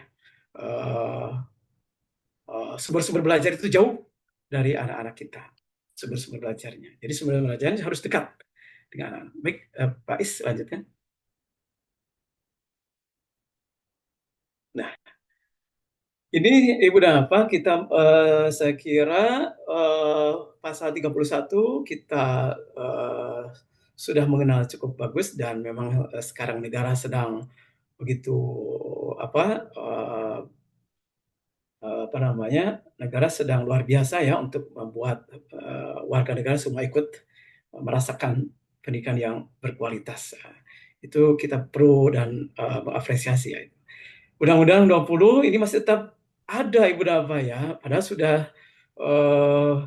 berapa tahun ya, sudah 22 tahun ya. Biasanya kalau undang-undang Sisdiknas itu hanya 10 tahun berubah, tapi ini luar biasa. Mengapa alasannya tidak berubah? Karena basisnya sama.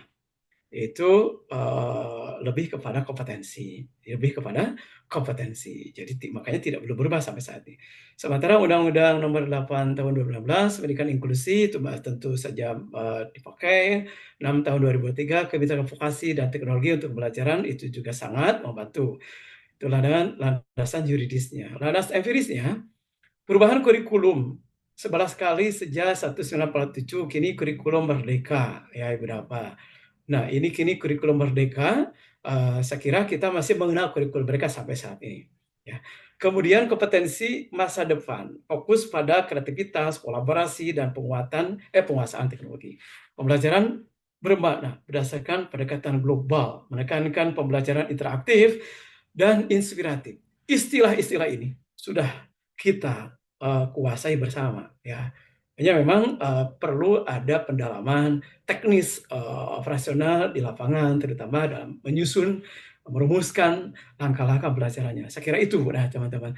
Kadang-kadang kan, mohon maaf ya, sampai saat ini kita kaji misalnya untuk menciptakan pembelajaran bermakna, terkadang ada guru-guru yang masih belum ya untuk menunjukkan itu. Jadi perlu ada penguatan, pendampingan dari semua supaya pembelajaran bermakna itu bisa terwujud. Baik, selanjutnya.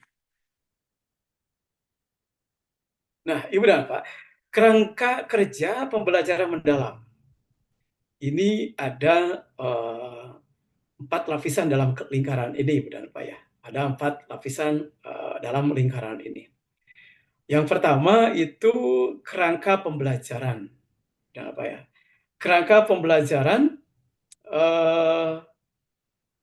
yang pertama praktek pedagogis. Ini pun saya kira perlu ada penguasaan ya terhadap komponen-komponen yang berkaitan dengan pedagogikal ya. Jadi bagaimana teori mendidik itu seperti apa, teori pembelajaran itu seperti apa, kan gitu ya. Ini perlu ada pendalaman. Kan terkadang misalnya ya salah satu komponen saja guru harus mengenal karakteristik peserta didik. Itu kan banyak. Bisa dilihat dari kompetensi atau kemampuan ya dalam belajar, bisa dilihat dari gaya belajar, bisa dari latar belakang lainnya seperti itu. Nah, ini perlu diamati, disikapi karakter-karakter ini oleh guru. Tapi ya ini sekali lagi PR bagi kita. Jadi tidak hanya sekedar teori, tapi harus didalami. Perlu pendalaman. Yang kedua, lingkungan pembelajaran. Tadi sudah disampaikan, lingkungan pembelajaran itu pasti harus mendukung ya, mensupport terhadap kegiatan pembelajaran itu sendiri. Dari keamanan lingkungannya, dari suasana batinnya, gitu seperti itu. Jadi suasana batinnya kan anak-anak tidak boleh tertekan, ya. Anak-anak tidak boleh tertekan begitu. Itu suasana batin.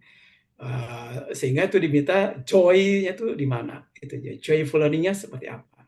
Nah, bagaimana bisa mengikuti pembelajaran kalau ada kanan seperti itu. Kemudian pemanfaatan digital, ya sudah eranya udah apa. Kemudian bagaimana kemitraan pembelajaran, bahwa ya tidak bisa tentu sendirian ya, tentu tidak bisa sendirian, baik di lingkungan sekolah maupun di di luar sekolah gitu. Dengan lembaga, dengan orang tua, karena harus ada kemitraan dengan orang tua, kemitraan dengan masyarakat, kemitraan dengan lembaga-lembaga lain. Itu perlu untuk apa? Untuk mensupport ya pembelajaran yang bermakna atau mendalam. Kemudian lingkaran yang kedua ya dari luar itu pengalaman belajar. Ya, pembelajaran itu ya learning by doing, udah apa ya. Jadi harus dilakukan. Jadi siswa melakukan. Makanya berpusat pada siswa itu harus mulai dari rancangannya gitu, ya. Berpusat pada siswa itu harus mulai dari rancangannya. Rancangan, perumusan langkah-langkah pembelajaran. Jadi masih ada guru menayangkan, kan gitu ya. Guru, nah seperti itu. Atau pendidik. Jadi mestinya murid mengamati, murid mendiskusikan, murid bertanya, kan harus seperti itu. Learning by doing. Nah, jadi anak-anak itu perlu seperti itu. Kemudian, mohon maaf ini muternya salah ya. Jadi mohon maaf, dari memahami dulu ya. Bagaimana pengetahuan itu secara konseptual dipahami oleh anak-anak. Ini difasilitasi oleh guru. Bagaimana cara memahaminya? Itu sekali lagi itu melalui langkah-langkah pelajaran yang berpusat pada siswa. Kemudian tadi berpusat pada siswa itu learning by doing. Siswa melakukan. Siswa beraktivitas. Kemudian diaplikasikan dalam kehidupan sehari-hari. Diaplikasikan, digunakan, diterapkan ya dalam kehidupan sehari-hari. Termasuk juga diterapkan ketika misalnya dikaitkan dengan materi lain dalam satu mapel. Materi dalam mapel berbeda. Kemudian kehidupan di masyarakat. The meaningful learning. Nah, kemudian merefleksinya. Jadi kalau pembelajaran itu dibuat seperti ini, nah itu pasti akan ada kedalaman ya dalam pemahaman penguasaan. Kemudian ketiga dari luar ya, prinsip pembelajaran. Prinsip pembelajaran itu bermakna, berkesadaran, bermakna, dan menggembirakan. Sekali lagi, berkesadaran, bermakna, menggembirakan. Mindful, meaningful, dan juga joyful. Ini Faiz ada tulisan apa Faiz?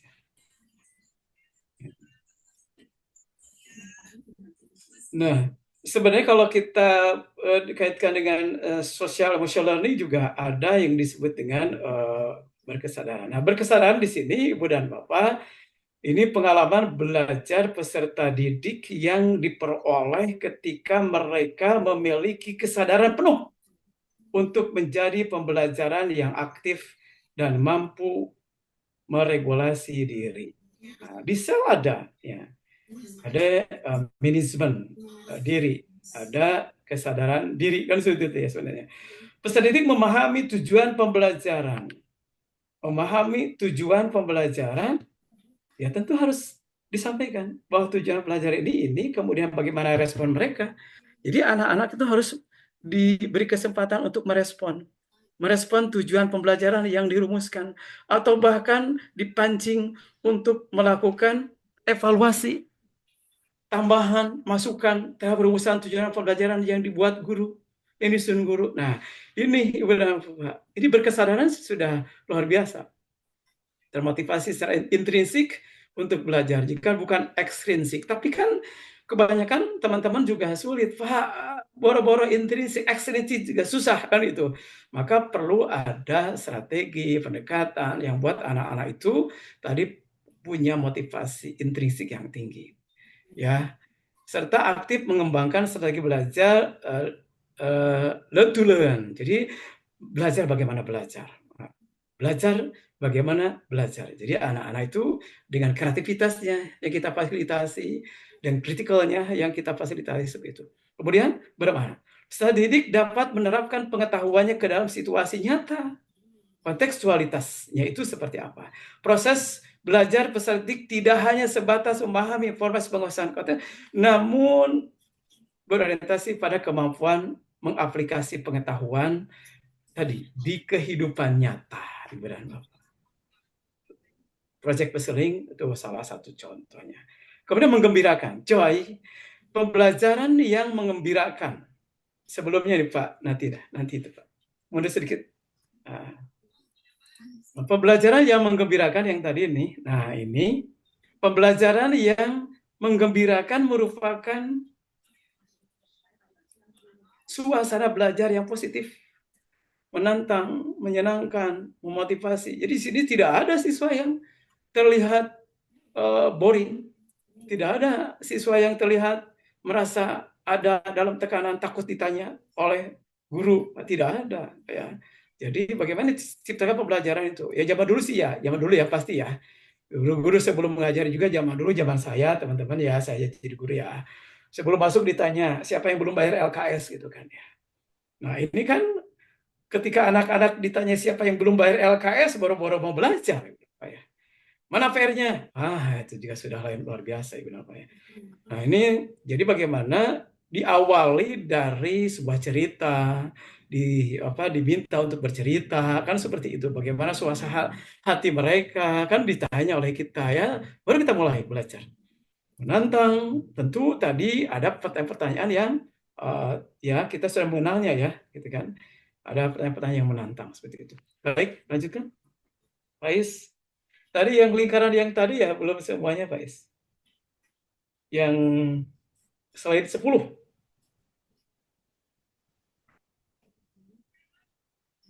Sampai jam 3 ya Pak Is ya? Slide 10 Pak Is. Nah, bentar, slide 10.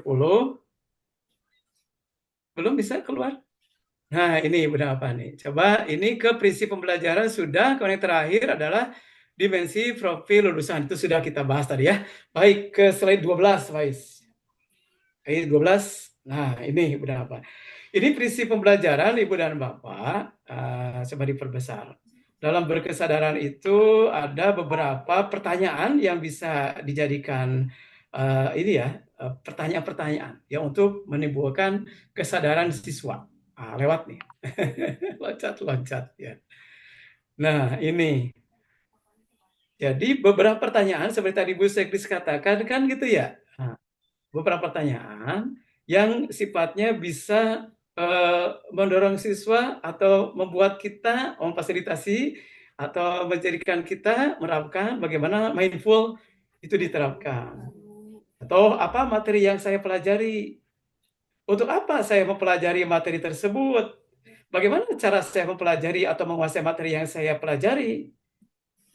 Dan seterusnya ini semua untuk mengarahkan kepada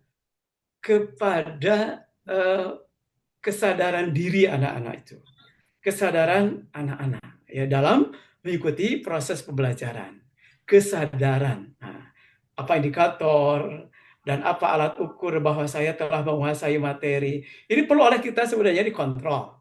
kita juga bisa melakukan mengontrol melalui ini instrumen ya, instrumen. Bermakna peserta didik mengalami meaningful learning. Mereka dapat membuat sebuah refleksi seperti apa pelajaran atau pengalaman atau hikmah atau makna, kesan, inspirasi yang saya dapatkan setelah mempelajari materi tersebut. Apa ini sebenarnya sudah kita lakukan ya dalam proses pelajaran saat ini, ada refleksi, kegiatan refleksi gitu. Nah, kemudian menggembirakan. Ini contoh pertanyaannya udah apa? Pertanyaan refleksi untuk mengetahui apakah peserta didik sudah atau belum merasakan joyful learning. Ya, misalnya apakah saya termotivasi dan semangat dalam mempelajari materi tersebut? Nah, apakah terlibat? Ini perlu kita buat, Ibu apa ya? Kita pakai ya tidak saja lah gitu instrumennya. Tidak pakai interval kan misalnya sangat baik cukup itu mah itu menjadi bias ya, lebih baik kepada ya tidak supaya itu ya. Ini contoh beberapa ini contoh pertanyaan yang bisa dilakukan dibuat disusun untuk mengukur apakah mindful learning itu bisa diterapkan dengan 3 komponen tadi, berkesedaran, bermakna, dan juga menggembirakan gitu. Selanjutnya, Pak Is.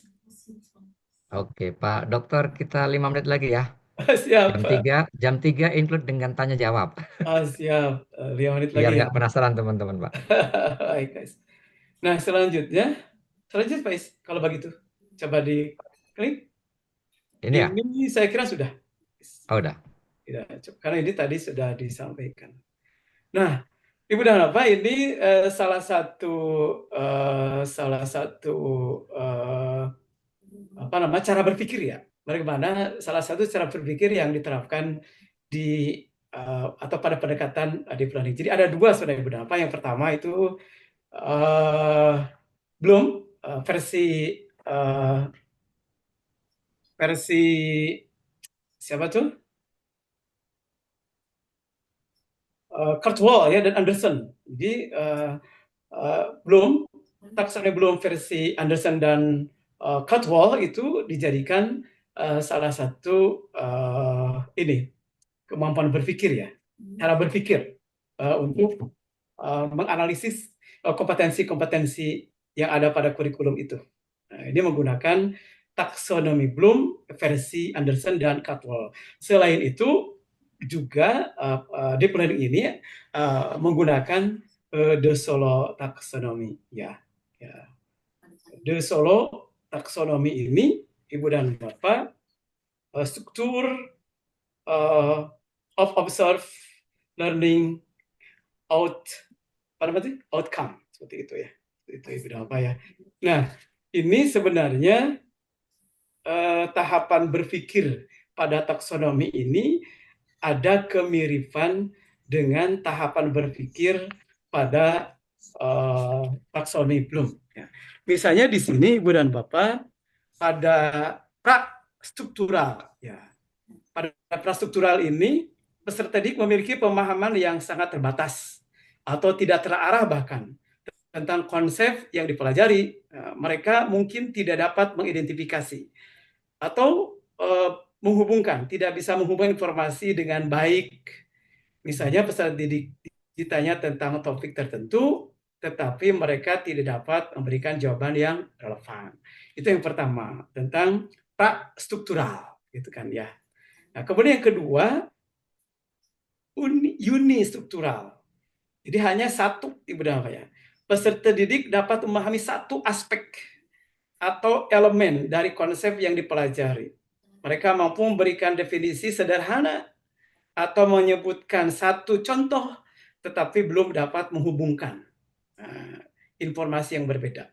Ini unistruktural. Nah, kemudian yang ketiga adalah multistruktural. Nah, multistruktural ini peserta didik mulai memahami beberapa elemen dari konsep yang lebih kompleks. Mereka dapat menyebutkan dan menjelaskan beberapa bagian atau aspek, tetapi belum dapat menghubungkan elemen-elemen tersebut untuk membentuk pemahaman yang lebih holistik. Nah, itu seperti itu. Jadi tingkatannya ini yang ketiga, Ibu dapat. Kemudian untuk yang keempat ya, relasional. Peserta didik mampu menghubungkan berbagai elemen yang telah mereka pelajari untuk membentuk pemahaman yang lebih menyeluruh dan dapat menjelaskan hubungan antara elemen-elemen tersebut. Mereka dapat memberikan analisis dan menjelaskan pentingnya hubungan antar konsep. Dan yang terakhir, Budapa, extended abstract itu intinya adalah kepada kreativitas. Jadi kalau di Bloom itu di mencipta ya. Seperti itu. Baik, lanjutkan, Pak. Nah, Ibu dan Bapak, kalau kita bandingkan kedua taksonomi ini, Ibu dan Bapak, di mana ada berwarna biru muda, ada yang orange, ada yang hijau muda ya. Nah, di sini ada kesamaan-kesamaan, Ibu dan Bapak, kalau kita lihat ya. Ada kesamaan antara taksonomi Solo, taksonomi Bloom, kemudian bagaimana dengan pengalaman belajar pembelajaran mendalam, serta bagaimana deskripsinya. Jadi di sini kalau kita lihat Ibu dan Bapak, kalau kita lihat Faiz sebenarnya kebesaran atau mana ya? Nah, ini yang biru Ibu dan Bapak. Kita fokus ke yang biru saja, Ibu dan Bapak. Kita fokus kepada yang biru. Nah, yang biru kita sudah ditandai pembelajaran mendalam. Itu unggul excellent dan cakap secure ya. Jadi ada dua. Tingkat pembelajaran itu ada dua. Unggul dan cakap. Nah, untuk pembelajaran mendalam. Dilihat dari taksonomi Solo, Ibu dan Bapak, unggul itu berpikir abstrak yang mendalam. Berpikir abstrak yang mendalam. Extended abstrak ya. Nah, kemudian relasional. Nah, sementara di taksonomi Bloom itu mencipta dan mengevaluasi. Sementara untuk cakapnya itu menganalisis atau menerapkan. Jadi kita sudah mengenal ini ya, sudah membaginya seperti itu. Jadi menganalisis menerapkan itu masuk kepada cakap untuk pembelajaran mendalam dalam kerangka berpikir taksonomi Bloom. Kemudian pengalaman belajarnya, unggul itu merefleksi. Ya, unggul itu merefleksi untuk PM, sementara cakap itu mengaplikasi, menerapkan, merefleksi, menerapkan, mengaplikasi. Kemudian bagaimana merefleksi itu? Memperluas dan menerapkan ide-ide. Sementara mengaplikasi, menghubungkan ide-ide. Nah, jadi kita fokus Ibu dan Bapak nanti, Ibu dan Bapak, PM atau deep learning itu di sini, Bu dan Bapak ya. Fokusnya di sini, di unggul dan cakap. Di unggul dan cakap. Maka bagaimana guru-guru kita bimbing mengkaji kompetensi-kompetensi yang disuratkan melalui kata kerja operasional pada kompetensi kurikulum tersebut dianalisis sehingga itu muatannya bisa masuk. Baik, lanjutkan. Nah, intinya itu sebenarnya udah apa kan waktunya 44 menit juga sudah habis. Jadi silakan kalau misalnya saya bisa, saya jawab, tidak bisa ya tidak akan saya jawab. Silakan banyak narasumber, apalagi yang sudah ikut ke Jakarta kemarin. Silakan, Pak Is, saya waktunya dikembalikan. Terima kasih Pak Dokter, luar biasa telah menyampaikan mengupas tentang deep learning ataupun pembelajaran mendalam. Alhamdulillah isi pertamax sampai full, perjalanan mudik jadi tenang. Terjawab sudah dengan yang full, luar biasa kajian dari Bapak Dokter Itang. Rekan-rekan, kita punya waktu 15 menit. Silahkan saya buka pertanyaan, waktu untuk diskusi lebih detail. Yang pertama, tadi ada Ibu Sastra. Bu Sastra masih monitor? Setelah ini baru Bapak Dr. Darno. Itu di room chat juga ada Pak yang bertanya. Oh ya. Bu Sastra monitor? Oke, kalau nggak ada saya serahkan dulu sama Pak Dr. Sudarno. Silakan Bapak. Oke, siap Pak Isnaini. Siap. Assalamualaikum warahmatullahi wabarakatuh. Waalaikumsalam warahmatullahi wabarakatuh. Pak Dr. Itang saya hormati dan Bapak Ibu semua. Tadi sebenarnya pertanyaan saya tujukan Mbak Dinas, tadi ada Bu Nina, Bu Ninanya udah duluan ya. Gini Pak, mengingat kondisi real di Kabupaten Bogor, sekolahnya ya negeri swasta beragam nih, kemampuan kepala sekolah, kompetensinya, kemampuan guru, apalagi yang swasta itu apa adanya, seadanya lah. Jangankan linier mata pelajaran, kompetensi kadang S1 juga tidak dan semuanya. Terus akan berdampak kepada muridnya juga. Muridnya itu juga, apalagi yang swasta yang paling apa ya, pinggir-pinggiran dan segala macam itu asal-asalan, belajar juga nggak niat dan sebagainya. Nah, pertanyaannya gini aja, apa sih upaya real? Apa upaya real ya yang bisa dilakukan oleh dinas pendidikan, mungkin melalui pengawas juga ini, agar deep learning ini bisa optimal? Itu yang pertama. Upayanya apa nih real nih? Apa yang akan kita lakukan ya untuk mewujudkan deep learning ini? Ya, menurut saya kan yang namanya mendalam itu kan harus betul-betul ilmunya dalam gitu kan. Ilmunya dalam ya. Buat gurunya juga harus berkompetensi. Siswanya juga harus mendapatkan yang dalam gitu, bukan dasar gitu. Kita ingin yang tinggi, yang bagus ya.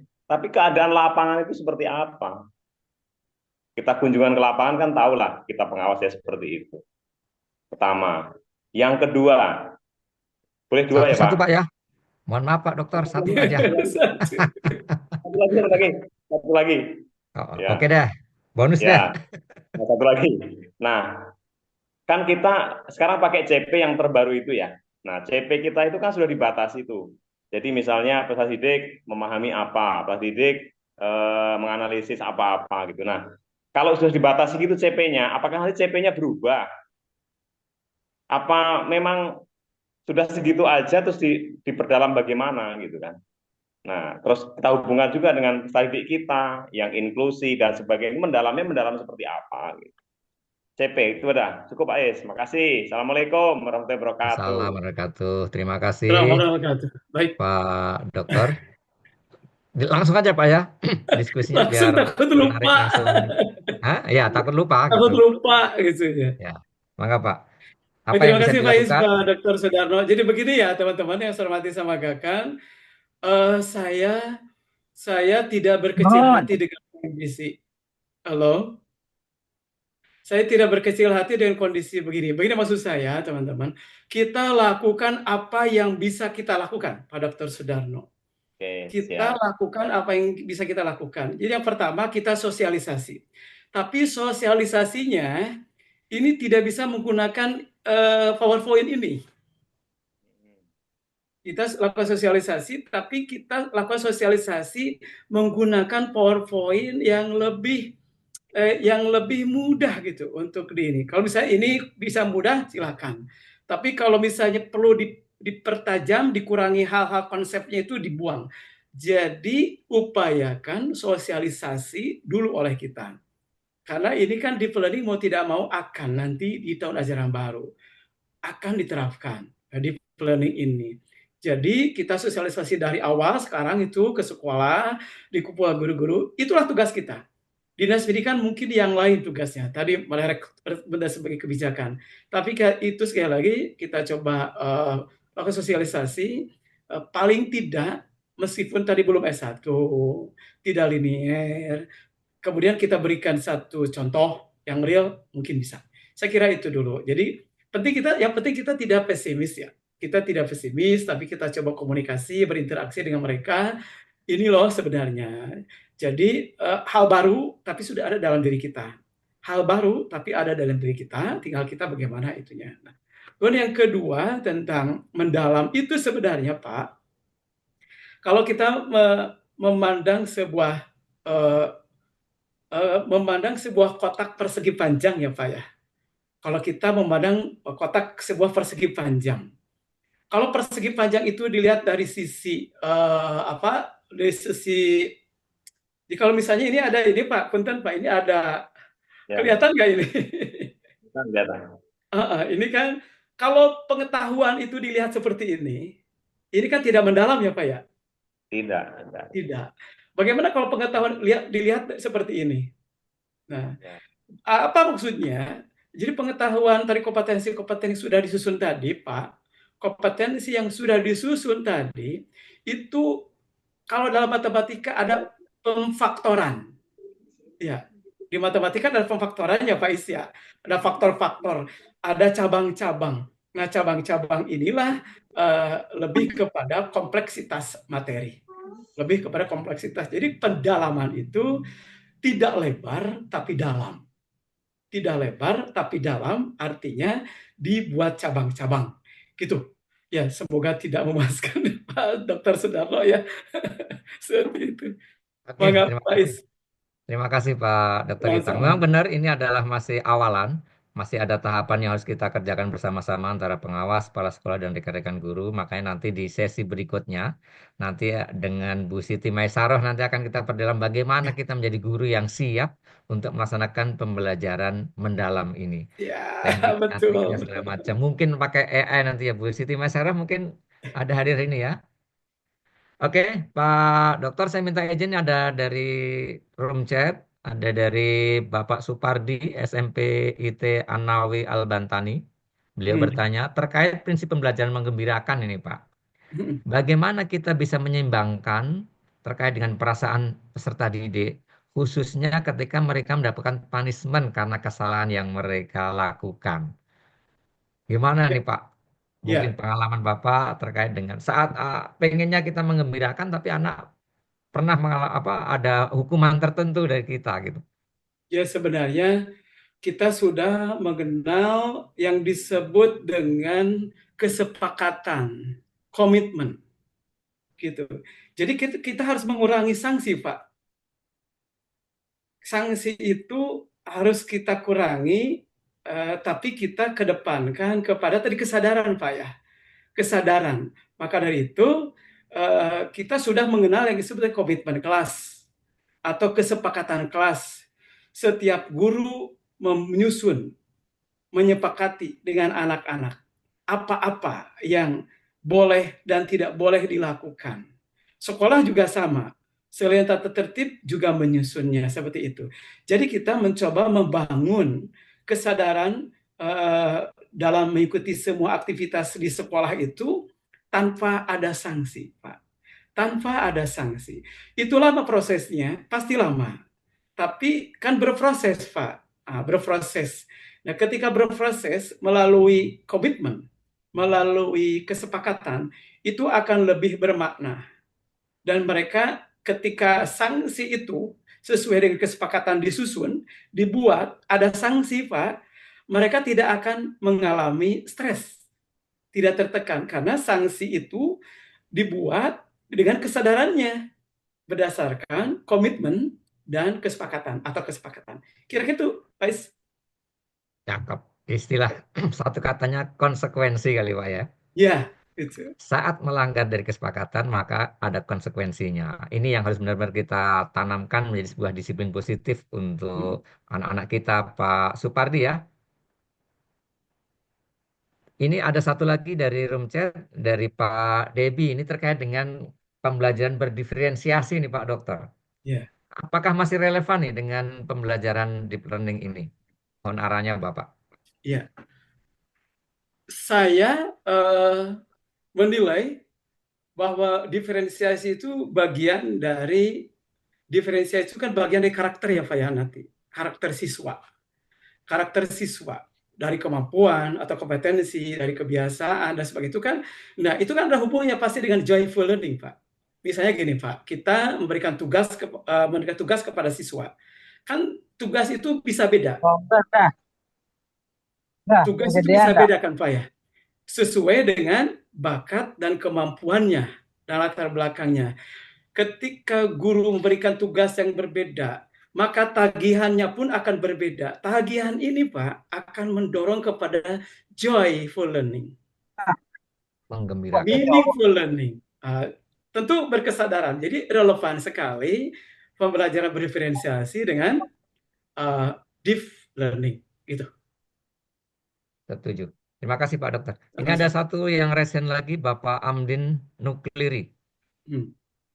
Silahkan Bapak. Ya, siap. Bismillahirrahmanirrahim. Assalamualaikum warahmatullahi wabarakatuh. Salam. Waalaikumsalam warahmatullahi wabarakatuh. Saya Amdi Nukliri, Kepala Sekolah SMP Islam Terpadu Cendekia Muslim di Nanggung. Izin Pak, mengenai konsep deep learning ini saya sangat tertarik sekali. Kebetulan saya langsung diajar oleh Prof. Muti. Saya di UIN Jakarta. Beliau adalah kaprodi saya sebelum jadi menteri. Keren. Jadi Ini putranya Pak anggota Dewan ya Pak Dr. Nukliri apa ya? Masya Allah.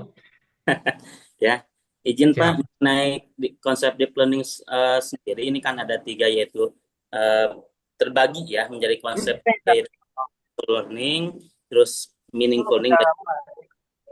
Yang jadi pertanyaan mungkin mudah-mudahan menjadi salah satu. Aduh ini SMIT Raudatul mohon di mute. Boleh dilanjut? Boleh. Mangga Boleh. Pak. Nah, ini mengenai mudah-mudahan menjadi referensi saya sebagai pimpinan di sekolah. Mudah-mudahan Bapak pun bisa memberikan referensi dan juga penjelasan terhadap kami. Yang menjadi pertanyaan Pak, bagaimana penerapan deep learning dalam PAI, baik itu di level dasar ataupun menengah. Karena bagaimanapun ini sangat efektif sekali ketika berbicara hari ini tidak digantinya kurikulum merdeka, tapi ada namanya deep learning. Nah, ini yang menjadi momok yang sangat membingungkan bagi kami, sehingga PAI ini menjadi sasaran. Apalagi hari ini berbicara karakteristik, ini kan sangat perlu juga berbagi terhadap mekanisme apa yang harus kita terapkan di sekolah. Karena tidak semua guru PAI ini juga paham dengan hal itu, ya. Karena hari ini berbicara updating, kita pun harus mengikuti aturan yang ada. Itu aja mungkin Pak. Terima kasih. Bila bisa bilhaq. Assalamualaikum warahmatullahi wabarakatuh. Assalamualaikum warahmatullahi wabarakatuh. Terima kasih Pak. Ini hebat nih, langsung berhubungan dengan Prof. Mufti ya. Hanya kebetulan saja sih Pak. Jadi tolong di ini dulu ininya apa namanya cara berpikirnya bahwa deep learning itu ada 3 komponen. Sekali lagi ada 3 komponen. Ketiga komponen mindful learning, meaningful learning, dan joyful itu diterapkan dalam waktu yang bersamaan. Kira-kira seperti itu ya Pak ya. Nah, dalam proses pembelajaran maksudnya. Dalam proses pembelajaran. Jadi tidak terpisah-pisah, itu yang pertama. Yang kedua, nih teman-teman yang saya hormati sampaikan, Bapak juga termasuk dalamnya, kita semua berkewajiban mempelajari kurikulum itu dari awal ya. Jadi kalau misalnya di kurikulum itu agama PAI misalkan Pak, itu kan ada deskripsi mapel. Nah, di situ ada deskripsi mapel. Itu harus dipelajari Pak, deskripsi mapelnya. Harus kita pelajari betul apa sih sebenarnya mata pelajaran PAI itu. Kemudian yang kedua, di setiap mapel itu punya model tersendiri Pak. Halo? Di setiap mapel punya model tersendiri Pak Amdin Nukiri ya. Nah, seperti bahasa Indonesia itu punya model sendiri, yaitu pedagogi genre, pedagogi genre. Itu bahasa Indonesia itu punya khusus. Di samping bahasa Indonesia juga bisa menggunakan model-model lain. Ada tadi PJBL, ada inquiry dan sebagainya, itu bisa. Nah, itu disesuaikan dengan nanti karakteristik dari kompetensi yang akan kita ajarkan. Tapi sekali lagi, setiap guru mata pelajaran terlebih dahulu harus mengkaji kurikulum itu dari konsep kurikulum itu sendiri. Setiap mapel, sekali lagi, deskripsinya apa, kemudian tujuannya kemana arahnya, kemudian model khasnya itu apa. Nah, dari situ, saya kira insya Allah dari situ kita akan mudah ya sebenarnya untuk memilihnya. Itu kira itu Pak Amdin ya. Terima kasih. Sama-sama. Nanti semoga belum puas. Nanti kita lanjutkan lagi ya Pak Nuklir ya dari Nanggung ini ya. Ini siap. Pasti nanti sering ketemu kita Pak. Kemudian Ibu Susi. Silahkan Ibu Susi. Ini kayaknya pertanyaan terakhir ya. Mohon maaf udah jam 3 tepat. Terakhir, udah jam 3. Ya. Baik, terima kasih Pak Isni. Assalamualaikum Pak Dokter Itan, ketemu lagi. Waalaikumsalam.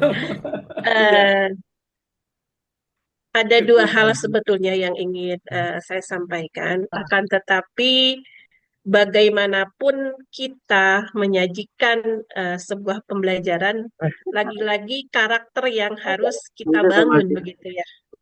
Nah, bagaimana cara mengembed gitu kan konstruksi dari karakter-karakter itu di dalam memproses sebuah pembelajaran begitu.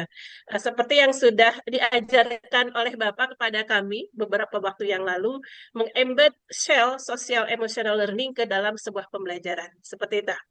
Apalagi sekarang kita ada 7 kebiasaan anak hebat yang harus kita soal di dalam setiap pembelajaran kita. Itu yang pertama. Kemudian yang kedua adalah ketika narasi-narasi di luar merasa berkeberatan dengan administrasi guru, bagi kami sebagai guru yang melaksanakan di lapangan, justru administrasi itu akan membantu kita sendiri gitu kan, bagaimana memetakan pembelajaran dan pada akhirnya nanti bagaimana mendokumentasikan hasil pembelajaran itu, terutama dalam hal ketercapaian anak, baik intelektual maupun karakternya, seperti itu Pak. Jadi adakah nanti ada pelatihan khusus bagaimana nih kita mendokumentasikan atau mengelola dokumen-dokumen hasil pembelajaran yang memang mempresentasikan hasil pembelajaran deep learning tersebut yang kita inginkan plus pembentukan karakternya. Terima kasih. Sama-sama. Ketemu lagi ya Bu ya. Maka Pak Dokter. Ya, baik Ibu, terima kasih. Kita mungkin masih ingat ya ketika bawalah anak ke dunia kita ya. Jadi kita masuk ke dunia anak. Nah, maksudnya begini Bapak, kita tidak lagi instruksi gitu Bu ya. Tidak lagi seperti instruksi, tapi bagaimana anak-anak itu merasa bahwa ini loh yang harus saya lakukan. Nah, contoh misal begini. Ketika kita mulai bertemu dengan anak, anak itu kan beragam sekali ya Bu ya. Nah, ada misalnya anak yang kesiangan. Kebiasaan kita kan langsung berikan sanksi ya Bu ya kepada anak itu, menegur, bahkan memberikan sikap yang kurang wajar kepada anak itu. Ya. Ini kan sudah harus dihindari dengan situasi seperti ini. Dengan deep learning harus dihindari, kan nanti tidak akan terkoneksi. Deep learning yang akan diterapkan dengan yang kita perlakukan, gitu maksudnya. Jadi mestinya kita memulai dari bagaimana mengukur perasaan dan menjaga perasaan, gitu. Kan sanksi itu atau instruksi itu kan belum tentu efektif. Bahkan mungkin tidak efektif di kebanyakan. Kalau dihitung persentasenya kan tetap tidak efektif. Nah, mesti ada berkesadaran. Berkesadaran itu harus mulai dari adaptasi, perhatian kepada anak.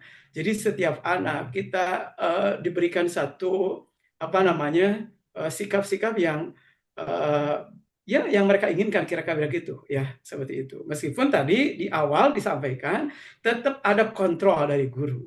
Tetap guru adalah sebagai seorang pengelola, sebagai manajer di kelas itu, tetap ada kontrol. Tapi kita mesti memperhatikan tadi perasaan ya.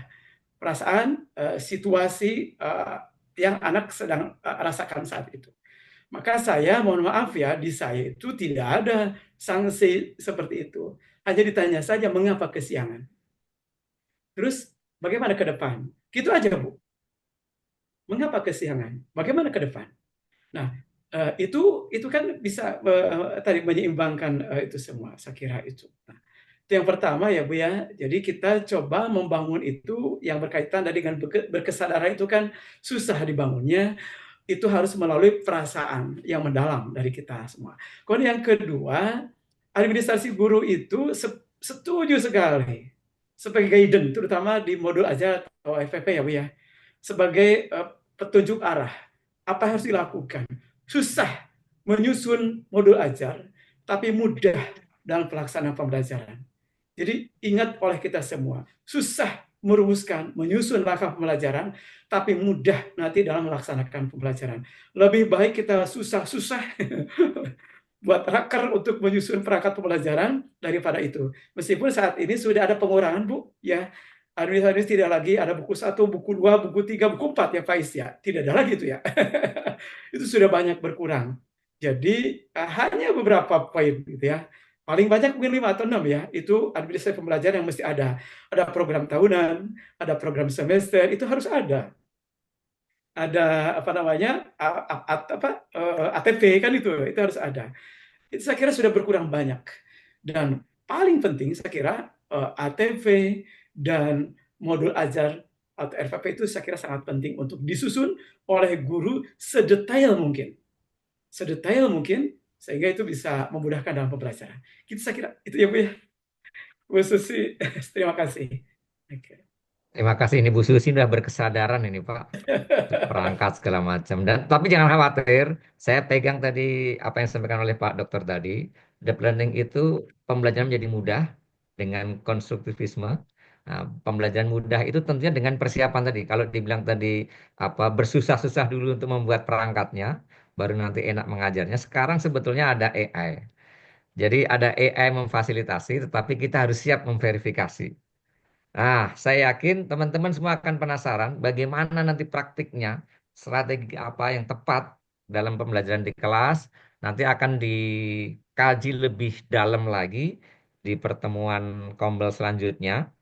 Nah, jangan lupa rekan-rekan semuanya, guru, kepala sekolah, dan teman-teman pengawas, nanti kita tanggal 21 jadwalnya ini ya, jadwal awal ya. Nggak tahu nih apakah nanti sudah termasuk libur, apakah diajukan tanggal 14 misalnya gitu atau kapan nanti kita diskusikan lebih lanjut bagaimana strategi guru untuk untuk siap di depan kelas dengan pendekatan pembelajaran mendalam. Seperti apa nanti akan kita kaji bersama narasumber hebat kita, Ibu Siti Maisaroh, SPD MPD. Itu mungkin promosi kegiatan kita untuk 2 minggu yang akan datang. Rekan-rekan guru, terima kasih atas luar apa antusias dari rekan-rekan semuanya sehingga tidak beranjak untuk dalam kegiatan hari ini sampai 352 sampai akhir ini. Ada yang masih raise hand, tapi karena keterbatasan waktu juga, jadi mohon maaf tidak bisa difasilitasi dalam kesempatan hari ini. Silahkan pertanyaan yang masih ada di kepala boleh dituliskan di WA kan sampaikan kepada pengawas pembinanya. Insya Allah nanti akan menjadi kajian bersama untuk kita semuanya dan akan disampaikan jawabannya. Begitu mungkin ya Pak Dokter ya. Yes. Oke, terima kasih. Singkat cerita pembelajar tadi yang saya di awal Ramadan Karim tidurnya di atas tilam. IKM-nya Mas Nadiem Makarim titik-titik oleh Pak Mufti dengan pembelajaran mendalam. Tadi saya sangat senang sekali dengan tulisannya dari Ibu Dr. Tati. Beliau menuliskan dengan satu kata disempurnakan. Karena pasti nanti CP-nya perkiraan saya ini ya, kalau mengacu pada apa namanya itu Pak, rekomendasi dari naskah akademik, nanti CP-nya pun pasti akan disederhanakan, akan dikurangin mungkin. Tapi yang saya khawatir tadi udah ada yang underestimate IKM-nya akan diganti gitu. Ternyata disempurnakan. Wah, ini cakep sekali. Itu mungkin yang menjadi konklusi kita pada hari ini bahwasanya pembelajaran mendalam itu adalah apa namanya media atau cara kita, pendekatan kita untuk memberikan layanan yang terbaik untuk para peserta didik kita, biar mereka memahami, kemudian bisa mengaplikasikan dan merefleksikan. Jadi modalnya 3M itu bisa dicapai dengan pembelajaran mendalam atau deep learning. Terima kasih. Salam sehat selalu rekan-rekan semuanya, Bapak Ibu narasumber. Terima kasih dari pihak dinas, kemudian dari Bapak narasumber, Pak Dr. Intang Cintaka. Terima kasih rekan-rekan tim yang di balik layar ini, Pak Haji Totoy, Pak Pepen, Pak Korwas, kemudian Ibu Iswatun yang selalu mengingatkan saya. Terima kasih Bu Hartini, host. luar biasa. Alhamdulillah atas kerjasama kita semuanya pada siang hari ini. Alhamdulillah pas asar kita selesaikan. Tidak ada aral apapun. Saya pribadi mohon maaf seikhlas-ikhlasnya. Dan sampai ketemu di kombel-kombel berikutnya. Assalamualaikum warahmatullahi wabarakatuh. Waalaikumsalam warahmatullahi Silahkan wabarakatuh. moderator. Ya. Waalaikumsalam warahmatullahi wabarakatuh. Warahmatullahi wabarakatuh.